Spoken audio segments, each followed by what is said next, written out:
Chapter 292. In a secluded room. It was a simple and unadorned chessboard. The black and white pieces had already become entangled, and the battle was exceptionally intense. "Brother Wen, how do you feel about today's incident?" The emperor gently pressed down a black piece, and it made a crisp sound.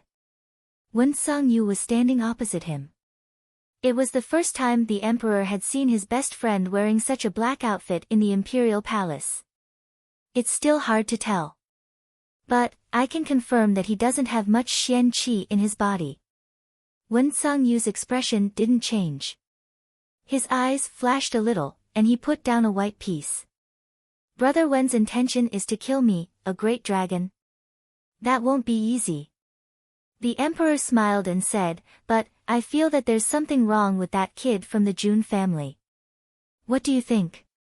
"It's not just not right, it's very wrong." Mr. Wen closed his eyes and thought for a while.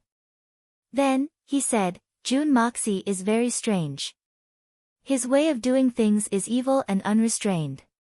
Today, in the main hall, although he looked like a playboy and fooled the world, according to this old man, he is not pretending." "Brother Wen, you mean?" The emperor slightly lowered his head.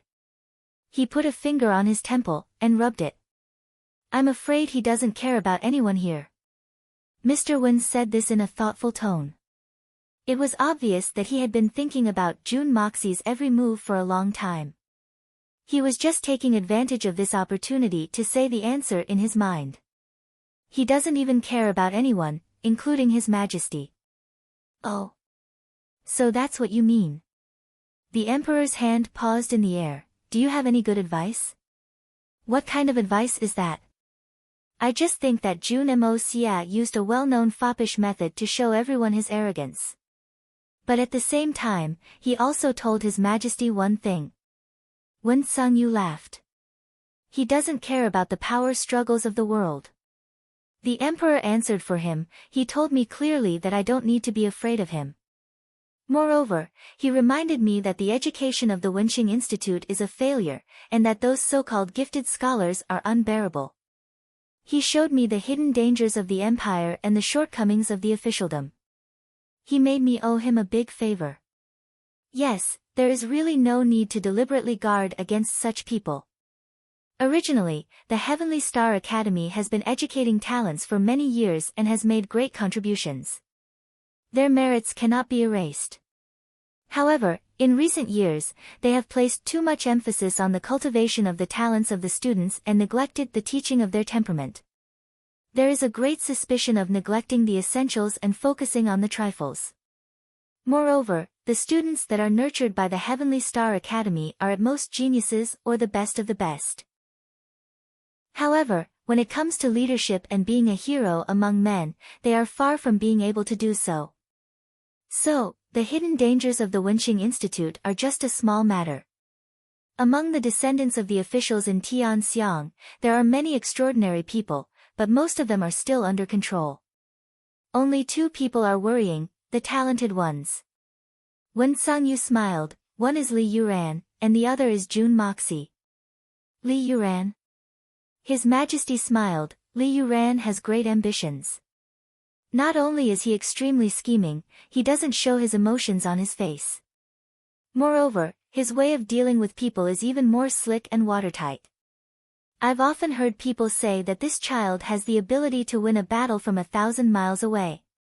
However, even though Li Yuran is brimming with talent and outstanding talent, he is still unable to make me pay attention to him." "Why?" It was Wen Songyu's turn to be confused. How could he not care about such a talented person?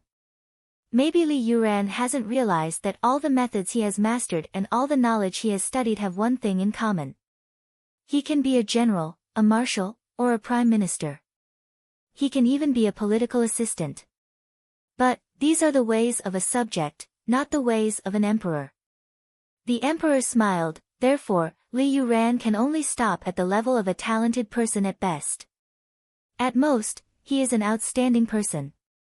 If he can take another step forward, he can be considered an ambitious and ruthless person. But, he doesn't have the bearing of a monarch. Even if he is ambitious, he is not worthy of praise. I am confident that I can extinguish his ambition when it is about to rise. What is there to worry about? How can an emperor play with such a shameful plot?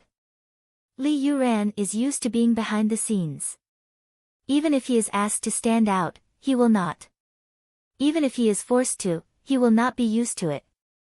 But the talent of an emperor needs to face the world with dignity. So, Li Yuran may be a temporary choice, but we don't need to worry about him for the time being. We just need to pay attention to his movements. If we can use him, use him. If we can't, get rid of him. He may be able to make some waves, but he will never be able to form a tsunami. The emperor's words had eliminated Tian Xiang's number one talent, Li Yuran, from the list. Your Majesty is thoughtful. I admire you. Wen Sangyu thought about it carefully and finally agreed. He had to admit that in terms of judging people, the emperor was indeed much better than him. This was because when he looked at people, he looked at them from the perspective of an emperor, while he looked at them from the perspective of a martial arts master. The difference between the two was like the difference between heaven and earth. They were not on the same path. Only Jun Moxie is far more dangerous than Li Yuran. The degree of danger between the two can't even be mentioned in the same breath. Li Yuran has shown off his ability, but Jun Moxie is still like a dragon hiding in the abyss. Once he is fully grown, he can fly with his claws. Although he has made it clear that he has no interest in power, no matter which direction he goes, he will be outstanding. Li Yuran can turn the clouds and rain with one turn of the hand, but he is still controllable. Once Jun Moxie shows up, he will be a peerless sword. No one will be able to stop him. His Majesty heaved a deep sigh. Although there are many talented people in the various countries of the continent, there has never been a peerless talent like Jun Mo and Li Yuran. If I had another 50 years, I would be able to carefully study these two people. In the future, one of them would be able to become the pillars of the empire, one of them being a scholar and the other a warrior. Moreover, their personalities are at odds with each other, so they are the best partners to keep the balance.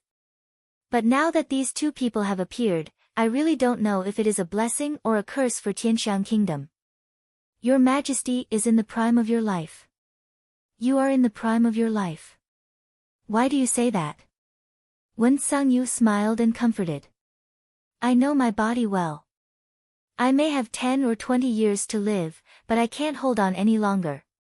Even the Poison King said that there is a limit to the strength of a man. My body is beyond what a man can do. Mr. Wen, you don't have to comfort me anymore. The only thing I am worried about right now is that these two men are talents that can only be found by chance. While I am alive, I am confident that I can control them. But once I am gone, none of my 3 sons will be able to control them. Even if I can only deal with one of them, it will still be beyond my power.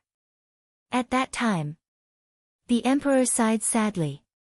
At present, the world is peaceful. The border is safe. All the big families in the kingdom are loyal to your Majesty. I believe that nothing will happen in the short term. When Sangyu explained, Your Majesty, you can rest assured.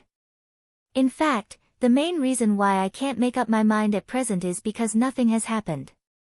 Mr. Wen probably didn't realize that Li Yuran and Jun Moxie have replaced the older generation and become the key figures to maintain the balance between the military and the government. If anything happens to either of them, the balance will be broken, and the peace in the kingdom will be torn apart. So, we can't touch them now. But if we keep them, they will be more dangerous in the future than they are now. Moreover, the country could easily be destroyed. Your Majesty, do you mean, to get rid of them now? Wen Sangyu thought for a while and asked slowly with his head lowered. Absolutely not. I have wronged the Jun family enough. How can I get rid of the only bloodline of the Jun family? His Majesty smiled bitterly. Even Mr. Wen didn't believe his words. Moreover, it's not the right time. Brother Wen, please think about it. If Jun Mo Xia were to die, would our Tianxiang Empire be able to withstand the turmoil that would ensue? Even if he dies, it must be an accident. Otherwise, the counterattack of the Jun family will be a life-and-death struggle. From this point of view, we can't make a move before the Jun family's factions are divided. He sighed. Moreover, don't forget that there is another family behind Jun Moxie besides the Jun family. That family may not be as strong as the Silver Blizzard City or the Shui Hun Manor, but their counterattack after Jun Wu Hui's death made the entire continent tremble. He sighed with infinite regret. It seemed as if he was sighing from the depths of his heart and soul. From this sigh, Wen Sangyu could clearly hear how annoyed and regretful the emperor, who had always been unpredictable and never showed his emotions on his face, was at this moment. The Dongfang family. The family of assassins that is recognized by the world. Wen Sangyu suddenly opened his eyes and couldn't help but exclaim, didn't they disappear 8 years ago? Is the Dongfang family Jun Moxie's maternal family? You're right. His Majesty closed his eyes in pain. Then, he raised his head. Jun Wu Hui and Jun Wu Meng had died in battle that year. The Dongfang family's first-rate assassins had suddenly turned crazy, and had come out in full force. They had faced the Tianxiang Empire, the Silver Blizzard City, and the entire continent. The Silver Blizzard City's foreign personnel were being assassinated almost every moment that year. And, the generals who had fought against Jun Wu Hui were being assassinated almost every moment of the year.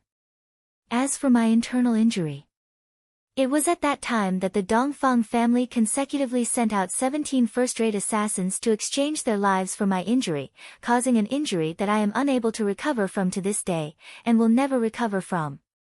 At that time, not only the Silver Blizzard City's Shao family sent all their elites, but even the Shui Hun Manor sent their men to help. All the great masters also acted openly and secretly. After a year, they finally suppressed the assassins. In the last battle, the Shao family's Xing Yun and Bu Yu fought against the Dongfang family's old lady. They made a bet. Li Ju Tian and Han Feng Shui witnessed the fight. In the end, the Dongfang old lady lost by half a move.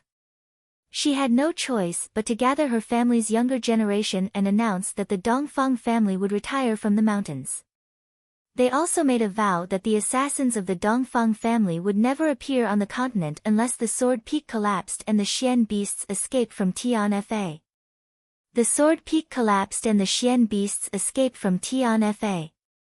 Although Wen Sangyu already knew about this, he couldn't help but be shocked when he heard it again.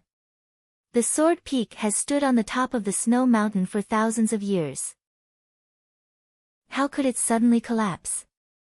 As for the Tian Fa forest, it is a paradise for the Xian beasts. Maybe one or half of them escaped, but how could they all escape? The old lady of Dongfang's words are tantamount to announcing the Dongfang family's retirement. Not necessarily. Once someone touches the bottom line of the Dongfang family, they naturally have a reason to take action. And their bottom line is the people they care about. This vow only lasted for 5 years. Jun Mou and Jun Mo Cho died in the Broken Spirit Ridge. The Dongfang family took action again, claiming that it was to avenge their nephew. All the generals of the Tianxi Empire who participated in the war were killed. In the middle of the night, the heads of these generals were thrown into my palace with a note attached. There was a sentence on the note, if anything happens to Jun Moxie, the next target will be the Tianxiang Imperial Palace. The Jun family will be cut off, and the Yang family will be cut off. Apart from me, no one else knows about this secret. Even Jun Zhantian doesn't know. And you, Brother Wen, entered the palace after the war 3 years ago. The emperor's voice was filled with anger. His voice was filled with powerlessness and humiliation. Jun Moxie is the only grandson of the old lady of Dongfang. He is the only life of the Tianxiang imperial family. Jun Zhantian refused to rebel. So, he finally broke with the Dongfang family. The white chess piece in His Majesty's hand fell on the chessboard with a pa sound. Several chess pieces were knocked into a mess. His fingers trembled slightly as he lowered his head in disappointment. Brother Jun had deep feelings for me. Brother Wen, I've let Brother Jun down. He suddenly raised his head and said, I admit it. But I'm an emperor. I am the monarch of a country. The royal family has never had any relatives. The monarch is originally heartless. No matter when, the first thing I think about is always the imperial power. I will always be the future of this country. I will never let anything that could threaten my imperial power continue to exist. And the times when I think about brotherly love are too few. Perhaps this is the greatest sorrow of being an emperor. I'm all alone. Wen Sangyu was silent for a long time. Then, he let out a long sigh. So, we can't touch the few people left in the Jun family no matter what. We can't touch them no matter how we look at it. Even if we have a reason to kill them, it must be an accident. A real accident. Moreover, neither we nor anyone from the Tianxiang imperial family is allowed to get involved in this. Otherwise, the Dongfang family will go crazy if we are caught. Brother Wen, the supreme forest is no longer the same as it was 10 years ago.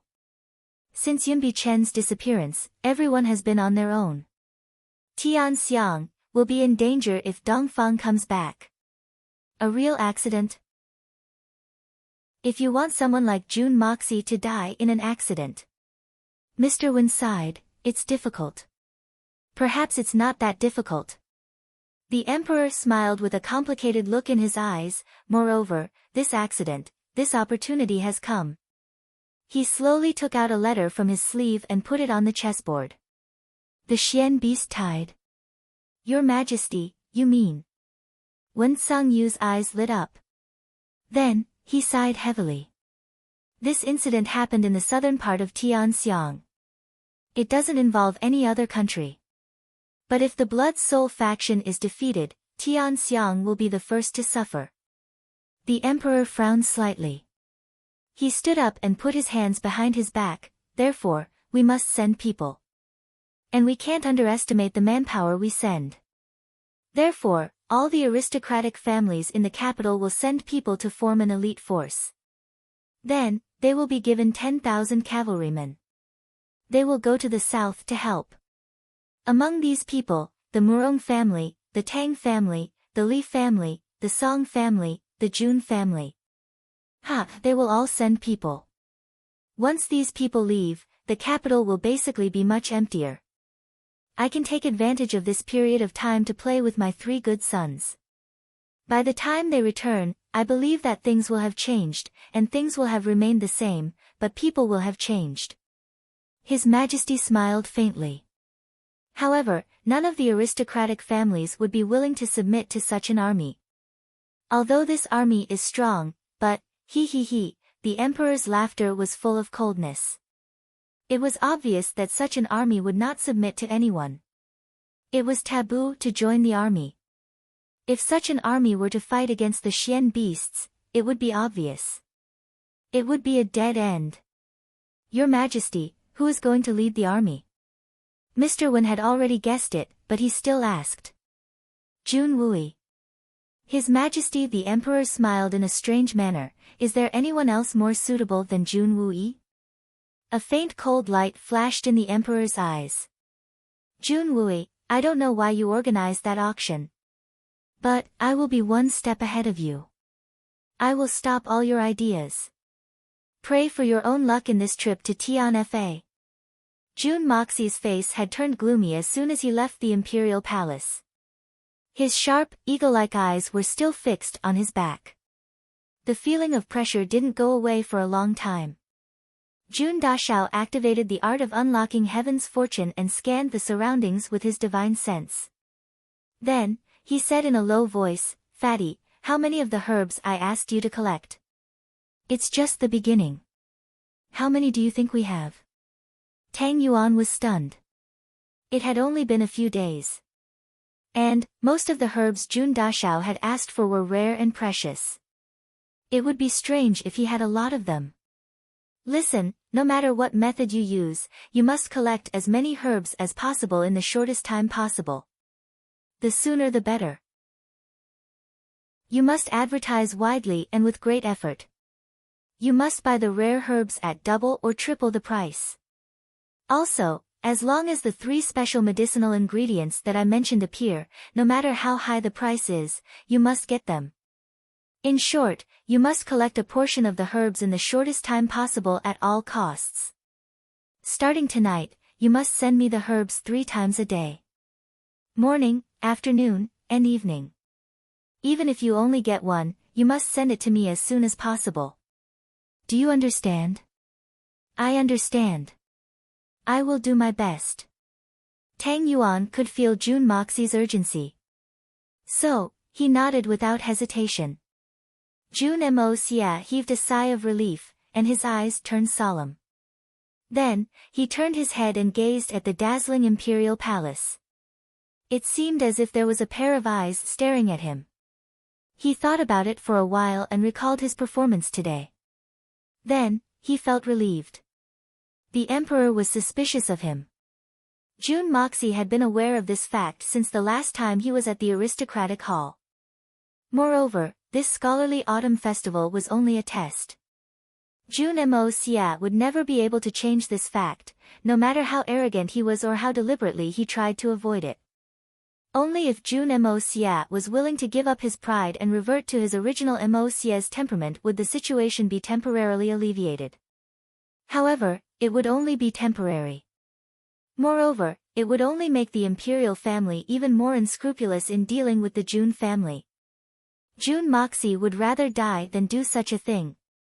If you have a bird under your leg, you must be a man. Indomitable spirit. Go to hell. These 16 words had become the hitman Jun's motto. Therefore, Jun Moxie had appeared to be a debauchee in the imperial palace's main hall. But, he was actually unscrupulous and arrogant for once. This was because Jun Moxie had suddenly thought of something when he had seen Tang Yuan carrying a chair on his back. If the emperor really wanted to deal with the Jun family, then he wouldn't need a reason. Even if Jun Moxie was a debauchee, he would still kill him when the time came. He wouldn't show any mercy. On the contrary, if the emperor didn't want to deal with the Jun family, then nothing would happen to Jun Moxie even if he was a heaven-defying talent. Jun Moxie felt that his worries were groundless. Moreover, the Jun family had a certain level of self-protection now. Solitary Eagle's name as one of the 8 great masters wouldn't lose its effect within a year. As for after a year, Jun Moxie was confident that anyone who wanted to deal with the Jun family would have to pay a disastrous price. Jun Moxie didn't want to delay the Silver Blizzard City's matter for too long. Jun Moxie sighed as he thought of the peak level 9 Xian Dan in his hands. He had the Xian Dan, the people waiting to level up, and even the great masters to help him level up, but he didn't have the Xian Dan, the Hongjun Pagoda, the flame of primal chaos, and the furnace of good fortune were all there, but he didn't have the ingredients for the Xian Dan. The medicine, all the crux of the matter could be summed up in one word. Jun Moxie frowned and sighed. In the past few days, Jun Moxie had memorized all the so-called Dan prescriptions and the corresponding requirements for refining the Xian Dan. However, Jun Moxie found that he could only refine some low-level Xian Dan, and the success rate wasn't very high. The second level of the art of unlocking the heaven's fortune could only refine low-level pills that could increase one's strength or heal injuries. The herbs required weren't particularly precious. At the very least, they weren't rare or hard to find. However, Jun Moxie was dissatisfied with the fact that the introduction of this pill stated that it could increase one's strength, but the effect wasn't ideal. At best, it could only increase one's strength by 8 to 10 years. Moreover, it couldn't be taken repeatedly. This made Jun Moxie very gloomy, extremely gloomy. This made him feel that the Xian Dan refined from the Hongjun Pagoda wasn't as effective as the Xian Beast's Xian Dan. One had to know that the peak level 9 Xian Dan could increase a person's strength by several levels, and it could even disregard one's original level. How could a mere few years of cultivation compare to the effects of such a technique? There were some bottlenecks that a person might not be able to break through in his entire life. There were also some heights that some people could not reach even in death. Therefore, the number of experts in this world would always be small, absolutely small. This was because Jun Moxi's requirements were too high. At best, he was only at the second level of the art of unlocking heaven's fortune. Being able to refine these Xian Dan could be said to be heaven-defying. The level 9 Xian Dan was indeed precious, but how many level 9 Xian beasts were there in this world? Even if there were, how many people could easily obtain its inner Dan? One had to know that in the Xian continent since ancient times, there may have been people who had used heaven and earth elixirs to increase their strength, but no one had ever been able to refine such a miraculous Xian Dan that could permanently increase one's strength. Not to mention that it could increase one's strength by 8 to 10 years, even a Xian Dan that could only increase one's strength by 1 year would immediately cause a huge uproar in this world. Not to mention Lord Dashao's almost mass-produced Xian Dan. With the advancement of Jun Moxi's cultivation, the effects of the Xian Dan that he could refine would also increase. A typical well-fed man doesn't know the hunger of a starving man. Jun Zhantian sat on his horse, watching his grandson anxiously instructing something. His expression did not change, but his heart was filled with joy. As for what Jun Moxi's performance today would attract, Jun Zhantian did not care at all. He did not believe that in this Tianxiang city, he would not be able to protect his only grandson. Even if it was in the whole of Tianxiang, so what? Motherfucker, this old man's grandson should be a character who can walk sideways. This is my Jun family. I have to say, scolding those sour fellows made this old man's heart feel great. This is a real man with a bird. Just as Jun Zhantian was feeling pleased with himself, there was a sudden change in front of him. A strange, illusory shadow suddenly appeared under the sunlight, like a shadow wave twisting in midair. With incomparable speed, it appeared from a tree on the side of the road. A ray of light shot straight at Jun Moxi like a bolt of lightning. In the instant that this ray of light appeared, it had already arrived in front of Jun Moxi's chest. The speed of this person's attack was fast, and the timing was accurate. This kind of timing, this kind of speed, even the Tian Xian Grandpa Jun did not have time to react. They had just left the imperial palace. At this moment, they actually chose this kind of timing to assassinate him. It was simply too unexpected. Everyone felt as if they were in a dream. They could only stare blankly as that beam of light passed through Jun Moxi's chest. Then, it didn't even turn its head as it continued to move at a miraculous speed. Like a bolt of lightning, it instantly climbed up a big tree on the other side of the street. Then, it swayed for a moment, and disappeared without a trace. Chapter 293. Only at the moment when the assassin climbed up the tree, he seemed to twist his body and look back. But the crowd did not see it clearly, because everyone's eyes were already attracted by Jun Moxi. Even Jun Zhantian's loud roar of "Mo xie" was only able to form a prelude to the word "mo" before everyone's heart was filled with grief. Even Jun Zhantian's loud roar of "Mo xie" could only form a prelude to the word "mo" before he shut his mouth. If one did not listen carefully, it would vaguely sound like old man Jun Zhantian shouting "Mom" to the sky. This was because, in everyone's eyes, this person who had been pierced through the chest should have died with blood splattering everywhere. However, in reality, he was riding on the horse perfectly fine. There was not even a drop of blood on his body. He was completely uninjured. Everyone was stunned at once. What is going on? They clearly saw a person pierced through the chest. Why is he? The moment Jun Moxi stepped into this range, his heart had instantly raised a warning sign. In his life as an assassin, his mind had long been honed to be incomparably sensitive. His intuition for danger had allowed him to feel the killing intent on this part of the road. Although Jun Moxi's expression did not change, he was already prepared in his heart. But even so, the speed of this assassin's movement was still somewhat beyond his expectations. Really fast. Almost at the moment when he raised his guard, this person had already turned into a shadow and arrived before his chest.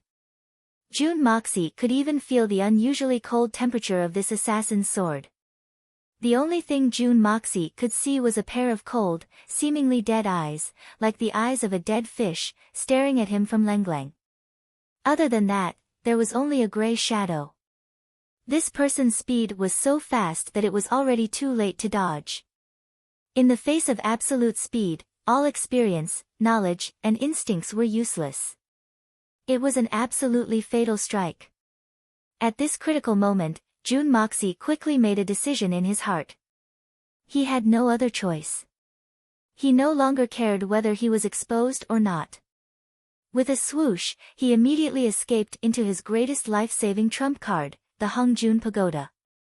But because this sudden change of events happened too suddenly, there was still an afterimage left on the horse. It looked as if someone had pierced through his chest with a sword. Then, he immediately came out of the Hongjun Pagoda, still sitting on the back of the horse. All of this happened in the blink of an eye, and it was too much for everyone's eyes to take in. But who would suspect that Jun Moxie actually had such a mysterious life-saving method? Right at this moment, the crowd exclaimed once more. A streak of dark yellow light followed the path of the man's attack along the tree that he had just been perched on and shot out like a dragon. Jun Zhantian was already standing in front of his grandson. His body glowed with blue light, and it was obvious that he had pushed his cultivation to the limit. Then, he suddenly punched. His fist tore through the air, producing a thunderous sound. It was clear that the old master had used all his strength in this punch. However, this all-out attack hit nothing but air. This menacing yellow light dissipated upon contact, disappearing without a trace. There was actually no power within it. This is an afterimage. Jun Moxie, who was behind him, said slowly. Watching the yellow light slowly dissipate, Jun Moxie's face was full of solemnity. This man's Xian Qi cultivation could not be considered very high, only at the peak of the Earth Xian realm. But his speed was extremely strange. Jun Moxie did not doubt that even the famous solitary eagle would only be able to match this man's speed if he exerted his full strength. He was actually able to leave the Xian Qi light emitted from his body behind. What kind of terrifying speed was this? How could a peak of the Earth Xian realm possess such a supreme level of speed? Not to mention Jun Moxie, almost everyone around him, who was an expert, could not figure it out either. How could there be someone in this world with such a speed? Seeing that everyone was on high alert, Jun Moxie smiled faintly and said, "Don't worry, with such a terrifying speed, I believe this man can only make one attack. If he can do it continuously, then wouldn't he be even more powerful than Yun Bichen?" Everyone suddenly came to a realization. Such a terrifying attack speed was indeed terrifying, but it should not be continuous. But in this world, there were very few people who could block this attack. Even if Tian Xian was at his peak, he would be seriously injured if he were to face this attack. Even if he did not die, he would be seriously injured. How did Jun Moxie dodge it? What everyone did not know was that right now, Jun Moxie's entire body was covered in layers of cold sweat. He was filled with lingering fear. Such a lightning-like attack of death. Even in Jun Moxie's previous life, he had never seen such a thing.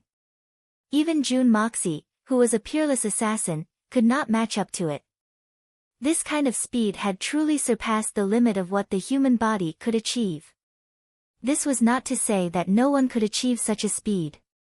If it was someone as strong as Master Shen Xian, then it would not be surprising. For example, if the solitary eagle were to use his full strength, he would also be able to achieve such speed, or even surpass it. But for this speed to suddenly appear on a person who only had the strength of an Earth Xian, it truly surpassed the limits of the human body. Jun Moxie had always been very conceited, confident enough to look down on all the heroes of the world. Apart from the fact that his cultivation was limited by his age, he was also very proud of his own speed and reflexes. In his previous life, he had once dodged a bullet fired from a sniper rifle from a distance of 10 meters, and was completely unharmed. Even in this life, with the help of the art of unlocking heaven's fortune, his control over speed had not regressed. But this time, he was actually unable to dodge that thunderous attack. Didn't this mean that this person's attack speed had already surpassed the roaring bullet of a sniper rifle? One must know that the speed of a sniper rifle's bullet was 900 meters per second. That speed was close to 3 times the speed of sound. Jun Moxie's heart was filled with shock. Even though he had safely dodged that thunderous attack, he was still drenched in sweat, and his clothes were drenched in sweat. Although in his previous life, he had been completely focused, and his feet were on the ground, and he was riding a horse now, the difference was not small. But this person's speed was truly terrifying. Suddenly, an idea flashed through Jun Moxie's mind. An Earth-Xian speed is absolutely impossible to reach such a level of speed, unless it's similar to Hai Chen Feng's unique skill of self-destruction. Or perhaps it's similar to the great art of demonic disintegration from my previous life. Only then would it be possible to reach such a level of speed in a split second. If this was the case, then the previous assassin must have been very weak at this time, and it was not impossible to say that he had sustained severe injuries. Jun Moxie looked in the direction that the assassin had left, and his eyes gradually became sharp. This person is too dangerous. Fortunately, there were no casualties in such an unexpected assassination attempt. Everyone became even more cautious on the road. Tang Yuan simply left the group halfway, and hurried back to the aristocratic hall to collect the medicinal ingredients. Jun Zhantian couldn't help but ask his grandson when he saw the Jun family's main gate, Moxie, how did you dodge that attack? Grandpa Jun had been holding back this question for a long time. He had asked himself, I don't think I could have evaded that attack. Even I couldn't evade it. So, how did my precious grandson manage to do so? Jun Moxie admittedly had remarkable abilities, but strength was something that required a lot of time to cultivate. There were no shortcuts. This was the most puzzling point for Grandpa Jun. Jun Moxie smiled faintly, looked at his grandfather, and earnestly said, Grandpa, you can rest assured. As long as your grandson doesn't want to die, no one can kill me. Even the 8 great masters wouldn't be able to harm a single hair on my body. I'm incomparably confident about this. Ah! Jun Zhantian was shocked on the spot. This boasting is a bit too outrageous, isn't it? Grandpa, this concerns your grandson's biggest secret. Jun Moxie found this somewhat funny, and blinked his eyes. It's the last resort that can save one's life under any circumstances. You don't want me to expose it, do you? So that's how it is. Grandpa Jun let out a long sigh of relief. After the initial shock, he beamed with joy. He no longer asked what this secret was all about. Grandpa Jun was old and experienced. How could he not know that there were some secrets that could only be kept in one's heart? The more people that knew about it, the higher the risk of it being exposed. As long as he knew that his grandson had such a method, then he wouldn't ask for anything else. Moxie, if such a thing really exists, then consider it your life's biggest secret. Grandpa Jun looked at his grandson with a relieved expression, and exhorted, even if you find a wife in the future, don't tell her. Just keep it to yourself. That's your biggest trump card. Only with a secret can you have a trump card. When a secret is no longer a secret, a trump card is no longer a trump card. Grandpa, don't worry. I understand. Jun Moxie was somewhat moved. Grandpa Jun's unreserved love and care for him was something he had never experienced in his 2 lives. This time, His Majesty will certainly mobilize his troops. In the Jun residence's main hall, Jun Wui, who didn't attend the scholarly autumn banquet, listened to the grandfather and grandson's narration. Then, he slowly said in a tone that made it impossible to guess wrongly, moreover, His Majesty will summon a general this time. Otherwise, even if the sky were to collapse, His Majesty wouldn't have lost his voice at that moment. Grandpa Jun nodded with a heavy expression, but didn't say anything. Ever since Jun Wooey had recovered and succeeded as the family head, Grandpa Jun had never spoken out about the family's decisions. He had always tried his best to let Jun Wooey shoulder the family's heavy responsibilities by himself. Grandpa Jun would only participate in the family's matters if there was something he couldn't handle or if there was an unexpected omission. Even if he did participate, he would only touch on the surface and stop there. He would never interfere too much. It seems that I will have to make preparations. Jun Wooey chuckled. His eyes glowed with the desire to fight, and a long-lost aura of war appeared on his body. Why? Jun Moxie was smart and vigilant, but he still couldn't understand why Jun Wooey would have to make preparations if the emperor wanted to mobilize his troops. The news of Jun Wooey's recovery was only known to a few people. In the eyes of the world, the third Master Jun was still a disabled person. In fact, this golden scholarly feast can't be considered as a scholarly feast in the strictest sense. Jun Wooey sneered and said, "This feast is for you, Jun Moxie. The duration is short, the number of events is few, and you're the main target. You'll only be able to accept the humiliation if you don't. Otherwise, you'll be exposed no matter how you perform. You wrote a poem and a couplet. Even though they're crude, you were able to come up with them in such a short period of time. That's a sign of talent. The golden scholarly feast was over after you answered. Moreover, His Majesty had personally stopped it. This means that he has already achieved his goal. This is the conclusion." Jun Wooey smiled deeply. "Moxie, you haven't experienced the strife of the imperial court. The imperial court has been in a much more chaotic situation than today's. Why didn't His Majesty show such impatience? Therefore, I'm certain that His Majesty's objective for this golden scholarly feast is our Jun family. Since it's the Jun family, and Moxie has shown some clues, His Majesty's suspicious nature will naturally think, why? He will never think that we're doing this to protect ourselves from his suspicions. He will only think of one thing, enduring so patiently, he must be plotting something big. It doesn't matter if it's true or not." Grandpa Jun let out a deep sigh and turned his head away. It seemed as if he didn't want to listen anymore. In fact, what Jun Wooey had said was something that Grandpa Jun had already thought of. He hadn't mentioned it before because he was holding on to a contingency plan. But now, his hopes had been dashed. So, he didn't want to say anything. They had been brothers for decades. Yet, they were plotting against their own family. How could they endure this? His Majesty has always been suspicious and cautious. I believe that he won't immediately take action.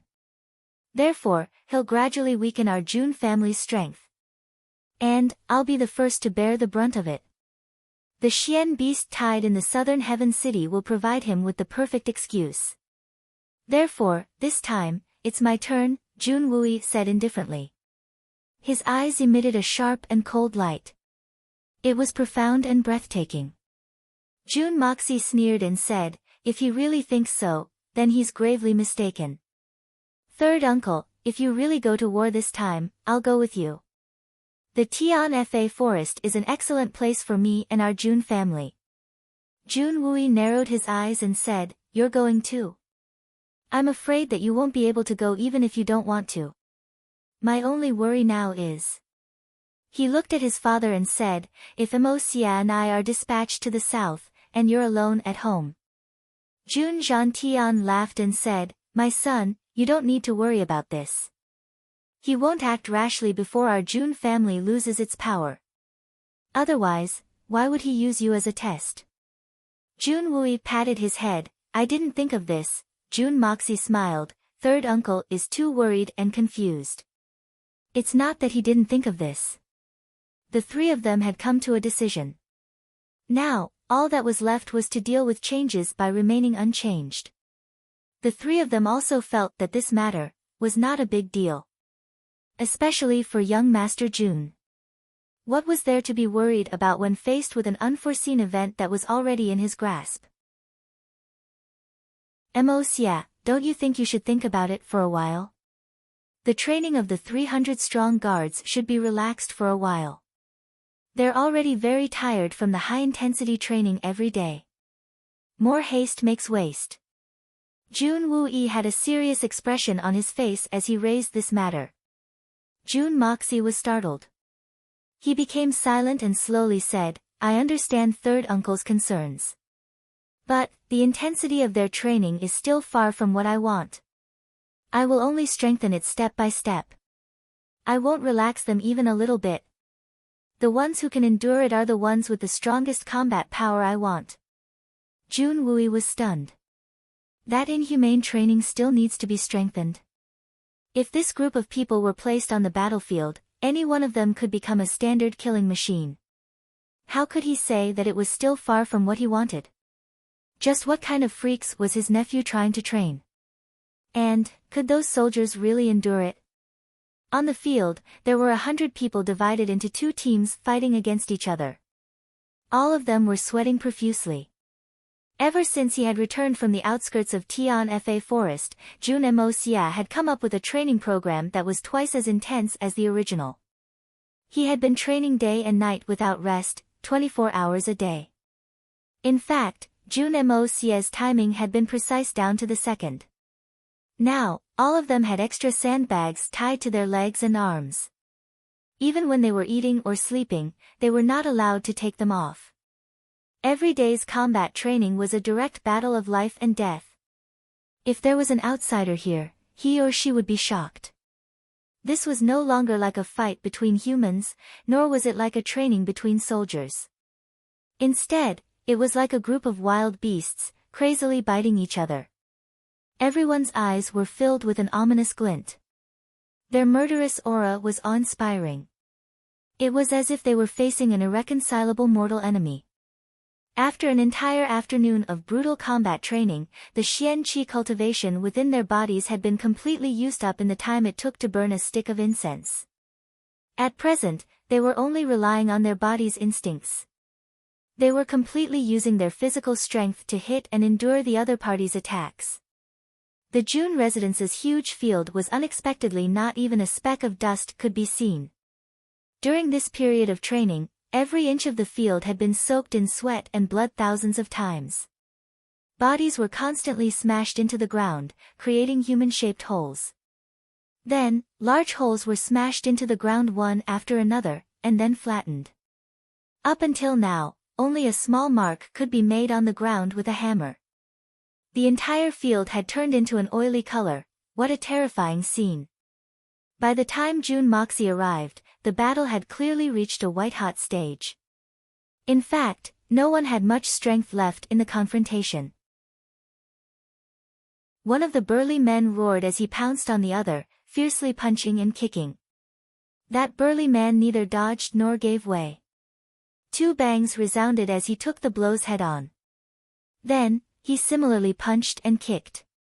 Both of them fell back at the same time with a loud bang. Then, they got up at the same time and fought fiercely again. It was like 2 rhinoceroses fiercely colliding with each other. The Jun residence's pond had turned dark at this moment. There were dozens of huge iron pots on the side. They were constantly boiling and boiling medicinal herbs. People were constantly pouring the boiled medicinal water into the pond. Then, they would add more water and continue to steam. Nearly 100 big men were soaking naked in the pond. Their eyes were closed, and their faces were solemn. Naturally, they weren't bathing. Instead, they were undergoing another kind of training. During this period of time, Jun Moxie had thrown a large amount of medicinal herbs into the pond every day.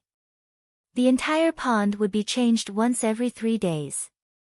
These big men would jump into the pond and soak their bodies in it after their daily training.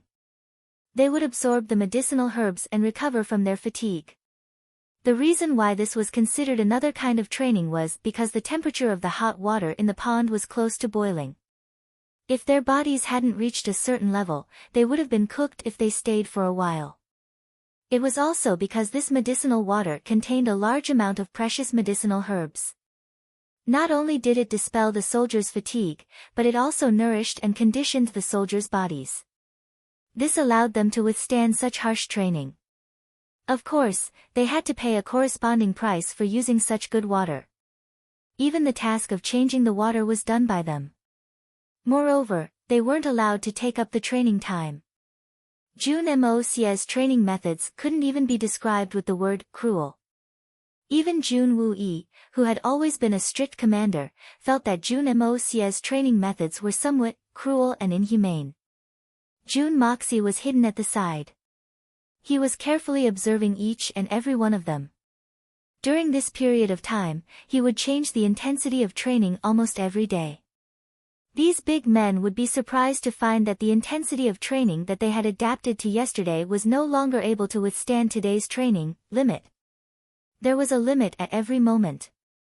As for their current training, every moment of every day, they were surpassing their limits. The strength of their bodies would rise a little every day or two, and the profound energy in their bodies would increase a little every few days. Even though it might not be very obvious, it was an abnormally real increase. Such a speed of improvement was simply shocking. The Xian Qi in their bodies wasn't very high. The strongest among them was only at the pinnacle of the gold Xian realm. In fact, most of them were stuck at the silver Xian realm. However, the strength of their bodies had reached a terrifying level. A little further away, a row of 50 big men stood at the foot of the wall in a horse stance. Their eyes were closed. Beside each of them, there was another person holding a thick wooden stick. They were gnashing their teeth and swinging it with all their might. The wooden stick carried a sharp sound as it hit every part of their bodies. It was as if the wooden stick was slapped on cowhide. However, they didn't seem to be in pain. At most, their faces would twitch a little, or their brows would furrow.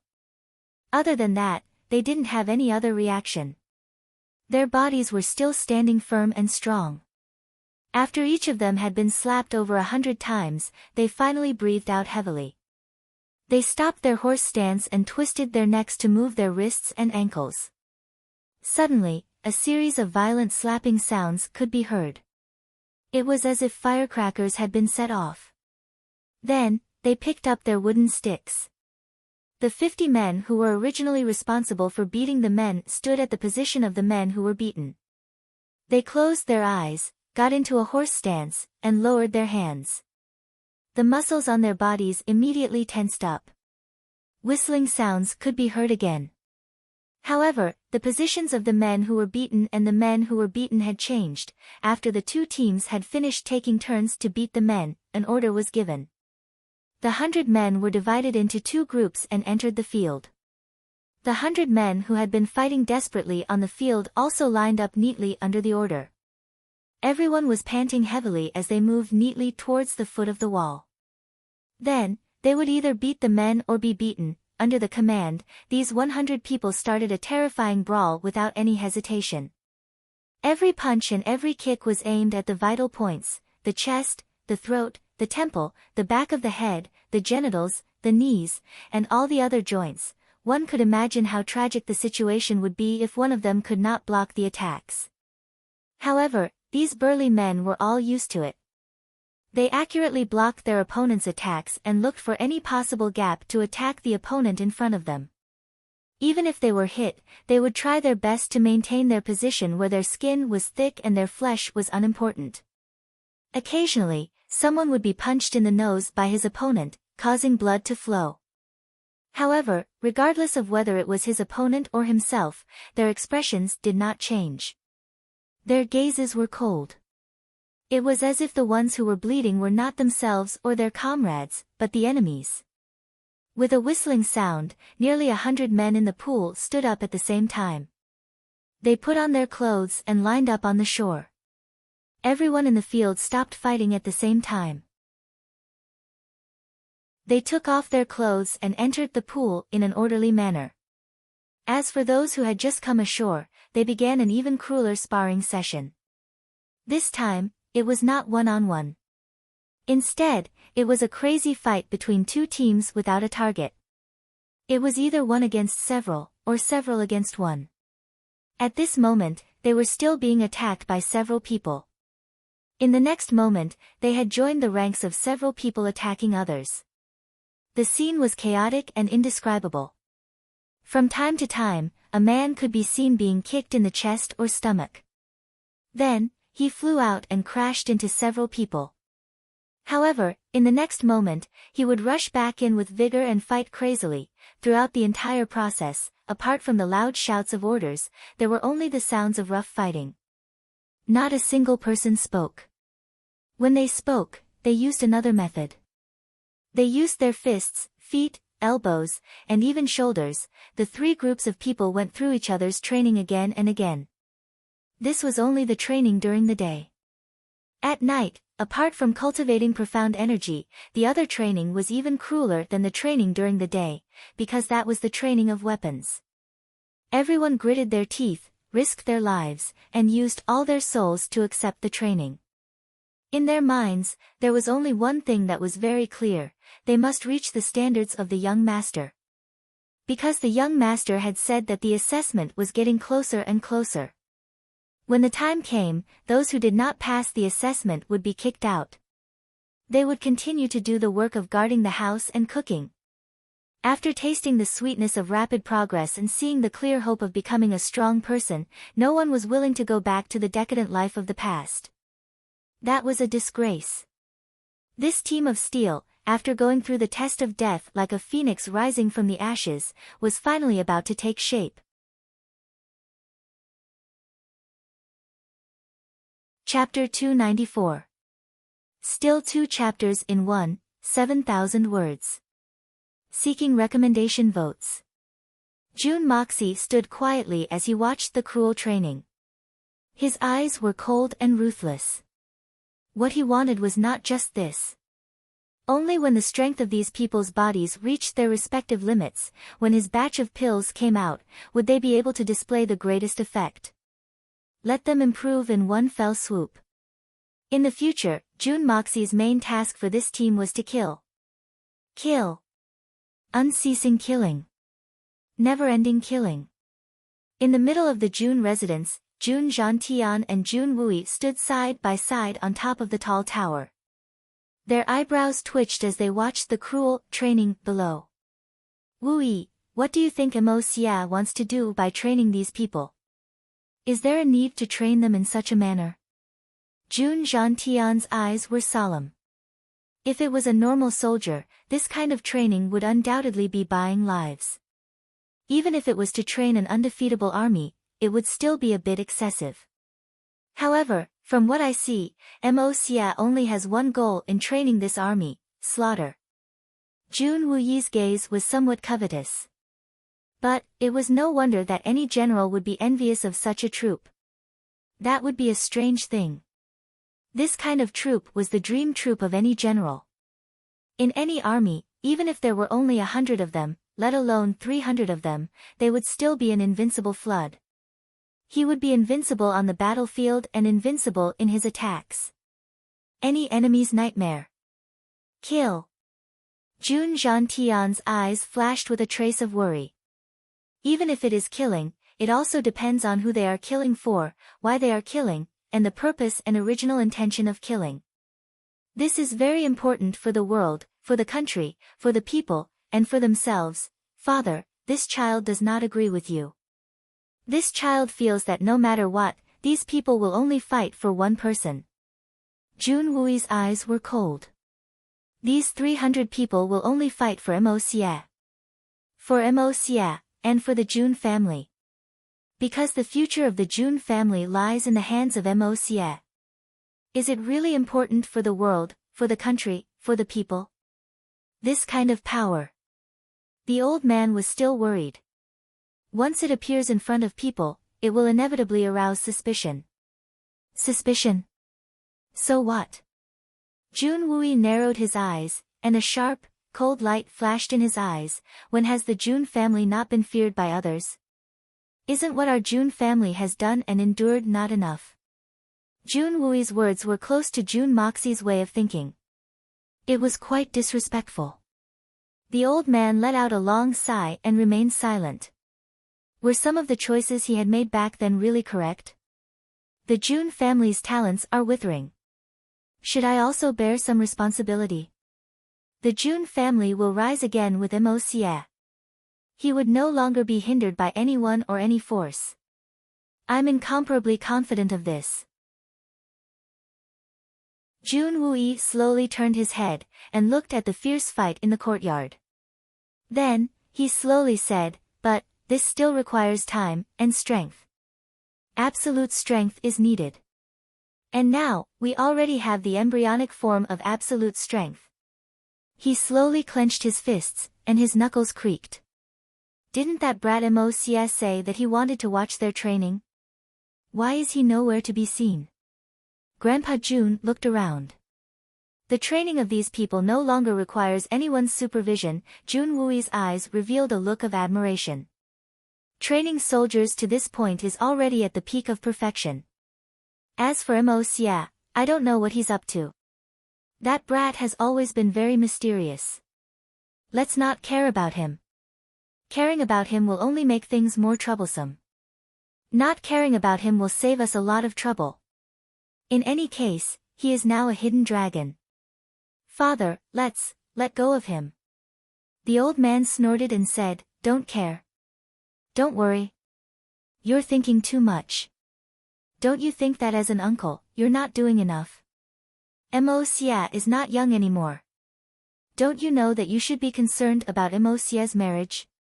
How come I don't know that Emocia has grown up and should be getting married?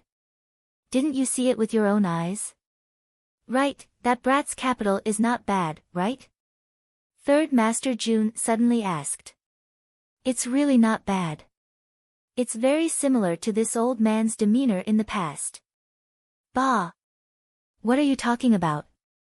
Are you asking for a beating? Grandpa Jun suddenly came to his senses and raised his hand to teach Jun Wui a lesson. Third Master Jun chuckled. Father, why are you so angry? Emocia has grown up. Are you not happy? However, the matter of marriage should be considered at length. Of course, if you think that you can force Emocia to do something that he doesn't want to do, I have no objections. On the contrary, I will be happy to see it happen. In the face of his son's counterattack, Grandpa Jun became angry. Grandpa Jun was infuriated. However, when he thought about it, his precious grandson might not even be able to force him to do such a small thing, let alone suddenly asking him to get married. That Dugu girl is very good to Emocia. I can see that Emocia is also interested in her. Apart from that, is there anything else? That girl might not be able to stand up to Emocia. Grandpa Jun was unwilling to give up and asked. This sanctimonious and unscrupulous pair of father and son had begun to construct a harem for their nephew and grandson. Apart from that, didn't he often go to the Spirit Fog Lake? Maybe there. Jun Wui blinked. Grandpa Jun almost fainted. He held his forehead with one hand. Forget about those. Is there anything else? I remember that Emocia was very ambitious towards his sister-in-law, Qing Han.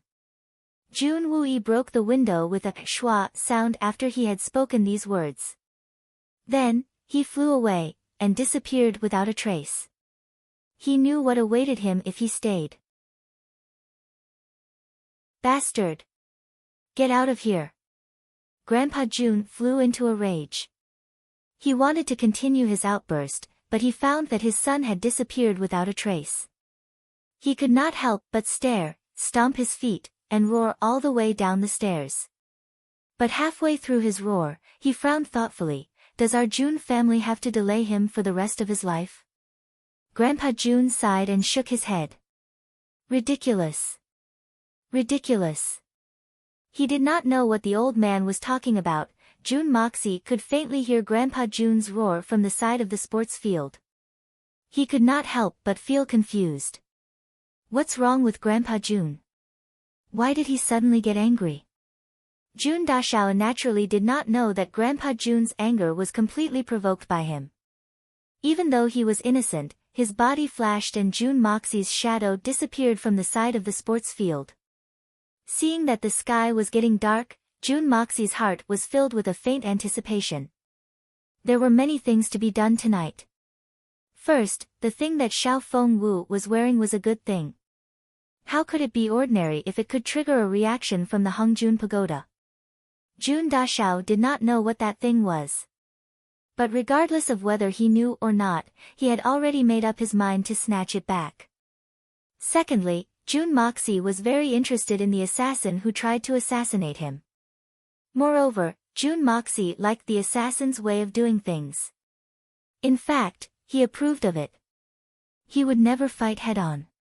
He would never turn back if he missed his target. Instead, he would immediately run away without any hesitation. This was Jun Moxie's way of doing things in his previous life. This was the true meaning of an assassin that Jun Moxie had seen in this world.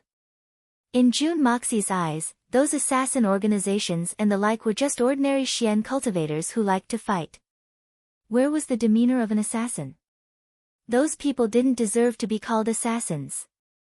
In addition to that, there was also that extremely fast killer move. Jun Moxie was confident that his lethality would increase by several levels if he could get his hands on that divine skill. In fact, he could even try to kill his opponent if it was Xin Xian's people.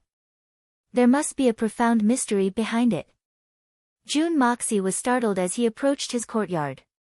He stopped his chaotic train of thoughts, and his figure also stopped moving forward. Two small figures were kneeling at the entrance of his courtyard. It was hard to tell how long they had been kneeling there. Their backs were thin and frail. But, they exuded a stubborn aura that would never admit defeat. Jun Moxie sighed. Then, his figure appeared like a ghost, and slowly walked over. Jun Wuyi and Jun Mo Xia had rescued these two youngsters from the Huanghua Hall. The rest of the youngsters had already been settled down. But, these two kids hadn't left. They had insisted on learning their skills, and taking revenge for their deaths. But, these two people weren't seriously injured. But, they were mute. Their tongues had been cut in half. So, it was impossible for them to speak. Moreover, one of them only had one arm. It wasn't that Jun Moxie hadn't been tempted. But, he had reluctantly refused after he had examined these two people. These two children had astonishing perseverance. Their hatred was also in place. But, their aptitude was mediocre. What's more, both of them were now disabled. The Huanghua Hall hadn't given up on training them for no reason. Jun Moxie had seriously considered all aspects. If he were to wholeheartedly train these two children, then, with their tenacious perseverance, coupled with his own cruel training and guidance, they would be able to endure the baptism of time. Then, they would have considerable achievements. In fact, they might even have the opportunity to reach the Earth Xian realm in this lifetime. An Earth Xian expert, this achievement couldn't be said to be low. In fact, it was an achievement that ordinary people would find difficult to achieve in their lifetime. And, it was a height that ordinary people and forces would have to look up to. But, it was completely meaningless for these two children and Jun Moxie. First of all, how could Jun Moxie afford to wait? Not to mention that he would have to spend a huge amount of money, medicine, and time on them. If he could only obtain two Earth Xian experts, then he would have to spend a long time to train them. So, there was no need to train them. And, there was no value in training them either. Moreover, they yearned for the power of vengeance. But, it wasn't something that could be cultivated in a short period of time. So, everything would be meaningless. Although Jun Moxie sympathized with them and secretly admired their perseverance, he clearly understood that it was impossible. But, these two children had been kneeling here every day ever since they were rejected by him. Whenever they saw Jun Moxie, even though they couldn't speak, their eyes were full of pleading. Today was already the 9th day that they had been kneeling. Hearing the familiar footsteps of Jun Moxie, the two thin and weak bodies trembled. Then, they straightened their backs even more. But, they remained kneeling, and didn't move an inch. Sighing, Jun Moxie slowly walked in front of them. Raise your heads and look at me. His voice carried an inviolable command. The two youths' bodies trembled. They raised their heads and looked at June Moxie. June Moxie was startled. The eyes of these two children, who were at most 13 or 14 years old, no longer had the urgency and desire from a few days ago. Instead, it was a deathly stillness. But, it wasn't an empty deathly stillness. Instead, it was a kind of deathly stillness that disregarded life and death. It was a deathly stillness that disregarded everything in the world. Deathly stillness, but definitely not empty. June Moxie sighed in his heart. This was the gaze of a top-notch killer. After being oppressed to the extreme, it transformed into a gaze that regarded human life as nothing more than grass. Even to the extent that they regarded themselves as nothing more than grass. If their aptitude was just a little bit stronger, as long as it was a little bit stronger, June Moxie wouldn't hesitate to accept them. But, unfortunately, their innate aptitude was too inferior. To become a talent, one needed 1% inspiration and 99% perspiration. But, the 1% inspiration was the most important. It was even more important than the 99% perspiration. Tell me your reasons. Let me see how determined you are. June Moxie felt a sense of pity in his heart. These two children had been rescued from those jars. The suffering they had suffered was absolutely unimaginable to ordinary people. But, it was precisely these two people who were filled with hatred, but had no aptitude for martial arts. This made June Moxie couldn't help but sigh for them. Determination? The two of them looked at each other. Then, they nodded at the same time. The child on the left suddenly put the index finger of his left hand into his mouth. He bit it ferociously. His small head moved to one side, and a big piece of flesh was torn off. Blood gushed out. His whole body trembled in pain. His face turned pale, but his body remained motionless. He stretched out his finger, and wrote a word on the ground with his blood. Halfway through writing, the flow of blood gradually slowed down. He looked at it with dissatisfaction. Then, he raised his finger, put it into his mouth, and bit it with all his might. Then, he pulled it hard again. A crisp sound was heard. A short finger bone was forcibly pulled out. The white powder was thrown on the ground. Blood spurted out like a fountain. The blood spurted far away, and some of it splashed onto June Moxie's face. And, the other child did the same action. Their small bodies trembled, but they managed to control themselves. Using the blood that gushed out, they wrote 8 large words on the ground. The child on the left wrote, "Even if I die, I won't regret it." The child on the right wrote, "If I don't become strong, only death awaits." 16 bloody words. Each word was full and powerful. Although it was crooked, every stroke was done with such force and meticulous care. After writing, the two children kneeled on the ground and kowtowed to June Moxie. June Moxie's eyes suddenly turned blood red. At this moment, June Moxie strangely felt his heart tremble fiercely for a moment. The evil prince, who had lived 2 lives, had always thought of himself as cold-blooded and indifferent. The heavenly Tao was heartless, treating all living things as straw dogs. He was also heartless, treating common people as if they were nothing. Even when he saw that inhumane scene in Huanghua Hall, he didn't feel the slightest tremble in his heart. But now, these 2 stubborn youngsters had deeply moved him. Good. Since you have such intentions, I won't be stingy to give you a chance. June Moxie took a deep breath and the blood in his eyes gradually faded. He said in a deep voice, "Today, I will give you a chance to dominate the world in the future. But you must remember, this is also a path of death filled with endless killing intent. I hope you don't let me down." The 2 children raised their heads at the same time. They couldn't speak, but their eyes emitted extreme ecstasy. In an instant, the ecstasy turned into incomparable determination. It was as if they had used all their souls to make a decision. At the same time, they kowtowed to Jun Moxie. Their foreheads split open and blood splattered. Jun Moxie picked up the two people, and rushed through the door at lightning speed. The two youngsters had suffered so much pain. Although they didn't make a sound, if they weren't treated in time, there would definitely be problems. Very big problems. Since Jun Moxie had promised to help them, he would never allow any accidents to happen to them. With such perseverance and ruthlessness, even if their aptitude wasn't good, couldn't it make up for it? There were many people with good aptitude in the world, but how many people could have such perseverance and ruthlessness? Without enough effort, it didn't matter how talented you were. If one could be so ruthless to himself, what about to his enemies? At the entrance of the small courtyard, the 16 bloody words shone brightly under the last ray of light between heaven and earth. Cut into 1,000 pieces, no regrets until death. If you don't become strong, only death awaits. The curtain of night fell with a loud rumble. Looking at the two thin and weak figures on his bed, Jun Moxie frowned and thought hard. Now, the place where Jun Moxie lived was completely filled with injured people. The strong smell of medicine filled the air. On the big bed on one side, Yikuhan was lying there calmly. His breathing was still weak, but his life was no longer in danger.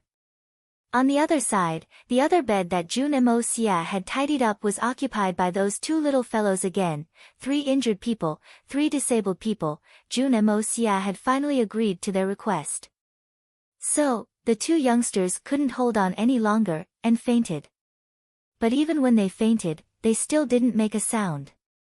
They didn't even groan. He had seen ruthless people, but this was the first time that Jun Moxie had seen someone who didn't even have the slightest martial arts foundation to be so ruthless to themselves. These two little devils were even more ruthless than him. Since he had promised them, how could he train them in the shortest amount of time? This was the thing that Jun Moxie couldn't decide on the most. Using Xian Qi. This method definitely wouldn't work.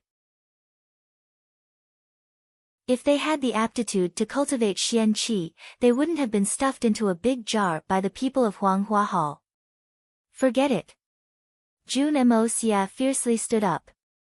His eyes suddenly emitted a fierce and ominous glint. If worst comes to worst, I'll make an exception and teach them the techniques of my previous life. They'll practice according to the standards of my past life. As for how far they can go, that will depend on their luck. If they can quickly ascend to the 4th level of the art of unlocking heaven's fortune, they can also refine the cleansing marrow pill.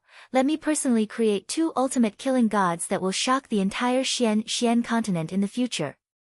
With this kind of ruthlessness, this kind of willpower, in addition to my cultivation method and elixirs, even if I have to forcefully pile them up, I will definitely create 2 terrifying fiends. Quietly walking out of the door, Jun Moxie sat on the threshold and looked up at the night sky. His thoughts wandered. It had been a long time since he had crossed over, but tonight, these 2 stubborn youngsters had brought up his worries. In his previous life, wasn't he the same as these 2 children? Risking his life to train and destroying himself. How many times had he gone into shock from training? How many times had he trained himself to the brink of death, constantly spinning around? How did the unparalleled reputation of the evil monarch come about? Who knew how much effort, sweat, blood, and tears were hidden behind this prestige? Among the disciples of the same sect, other than himself, even the most hard-working one had the confidence that his training load would be 3 times more than his. If a man wanted to succeed, if he wanted to achieve unparalleled fame, then he had to be ruthless to himself. Being ruthless to the enemy was nothing. Being ruthless to himself was the true ruthlessness. Disregarding one's own life, that was the true pinnacle of assassins. Only then could one be truly successful in every endeavor. Any worries in one's heart were all obstacles. These were the words of his master in his previous life. A face floated in front of Jun Moxie's mind. A face as black as iron and as cold as ice. The murderous aura in his eyes seemed to condense into a substance. But, it was this pair of eyes that always gave him a sense of relief every time he looked at him. Although he tried his best to conceal it, June Moxie could clearly feel it every time. Now, this pair of eyes seemed to have traversed through two different worlds and was looking at him from afar. It was as cold as ever, but with a hint of peace. Master. June Moxie sadly lowered his head and hugged his knees, motionless.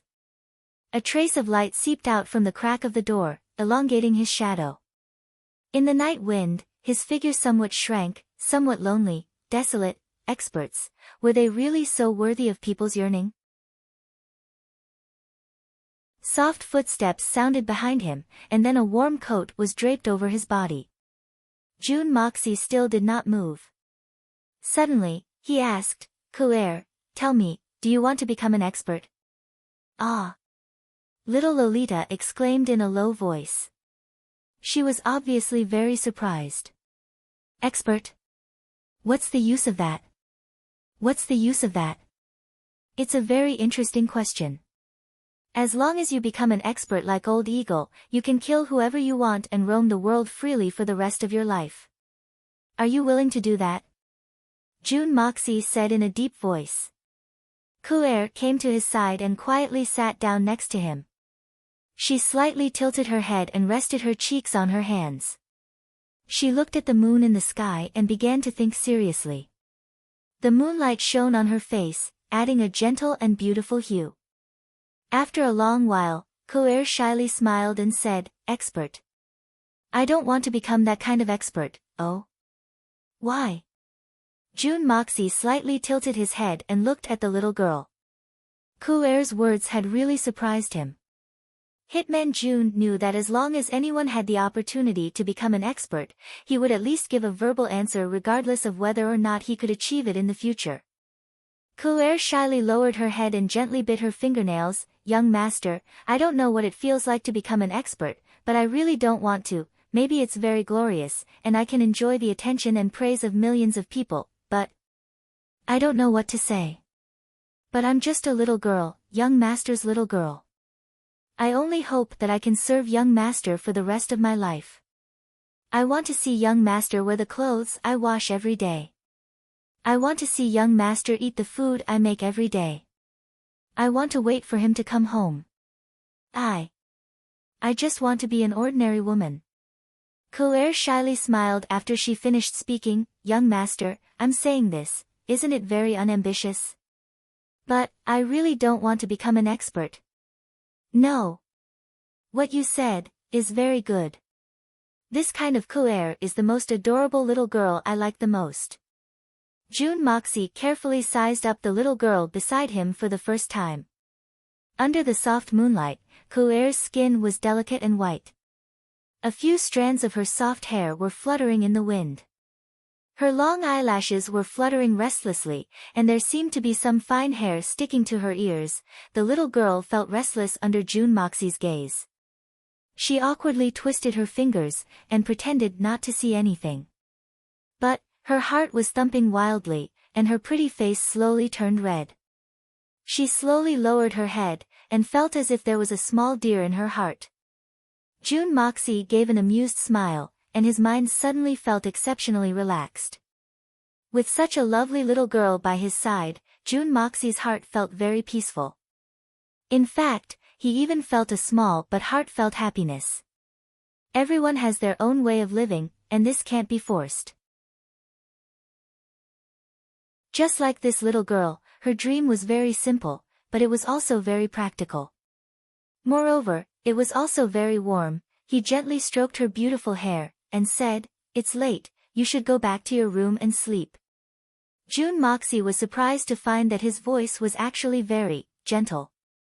It was as if he was talking to the little junior sisters who had just entered the sect in his previous life. Claire meekly lowered her head, and responded. She slowly stood up, and felt as if her cheeks were burning. Her whole body felt weak, and she slowly walked towards her room. After walking 2 steps, she suddenly remembered something, and turned her head to say, "Young master, you should also rest early, eh?" She turned her head, and realized that June Moxie, who was just beside her a moment ago, had disappeared without a trace. So fast. The little girl bit her lips and smiled shyly. She pursed her lips and suddenly remembered that morning. She couldn't help but cover her face. What am I thinking? June Moxie faced the night wind and flew at a high speed. He felt that the art of unlocking heaven's fortune was spontaneously operating within his body. Each cycle brought him a powerful source of power, and with an unstoppable momentum, it flowed through his meridians, and he felt incomparably comfortable. The magnificent jewel hall was right in front of him. June Moxie deliberately restrained his aura, and silently floated in. Then, he disappeared underground in an instant. His spirit sense penetrated every inch of the ground after he had sunk into the ground. Then, he slowly spread it outwards. June Moxie hadn't forgotten that he was almost discovered by Lei Wubei last time. Within the magnificent jewel hall, he knew that there were at least 3 Shenxians, so how could he dare to be careless? Being cautious was a necessary characteristic of a top assassin. However, the result of the spirit senses probing had greatly surprised June Moxie. Since when did the magnificent jewel hall have so many experts? This was quite a terrifying strength. June Moxie clearly detected that there were more than one strong spirit sense hovering in all 4 directions of the magnificent jewel hall. Each and every one of them had a cultivation level close to that of Tianxian's. June Moxie carefully perceived that there were actually 7 people. The other 2 who were slightly weaker were presumably Xiao Han and Mu Shuetong. Since when did the peak of Tianxian's cultivation level become so rampant? Or could it be that reinforcements have arrived from the Silver Blizzard City? And in the middle, there were several powerful spirit senses. It should be Shenxian's cultivation level, and even one of them, in June Moxie's perception, was not inferior to the solitary eagles. That was an existence close to the Great Master level.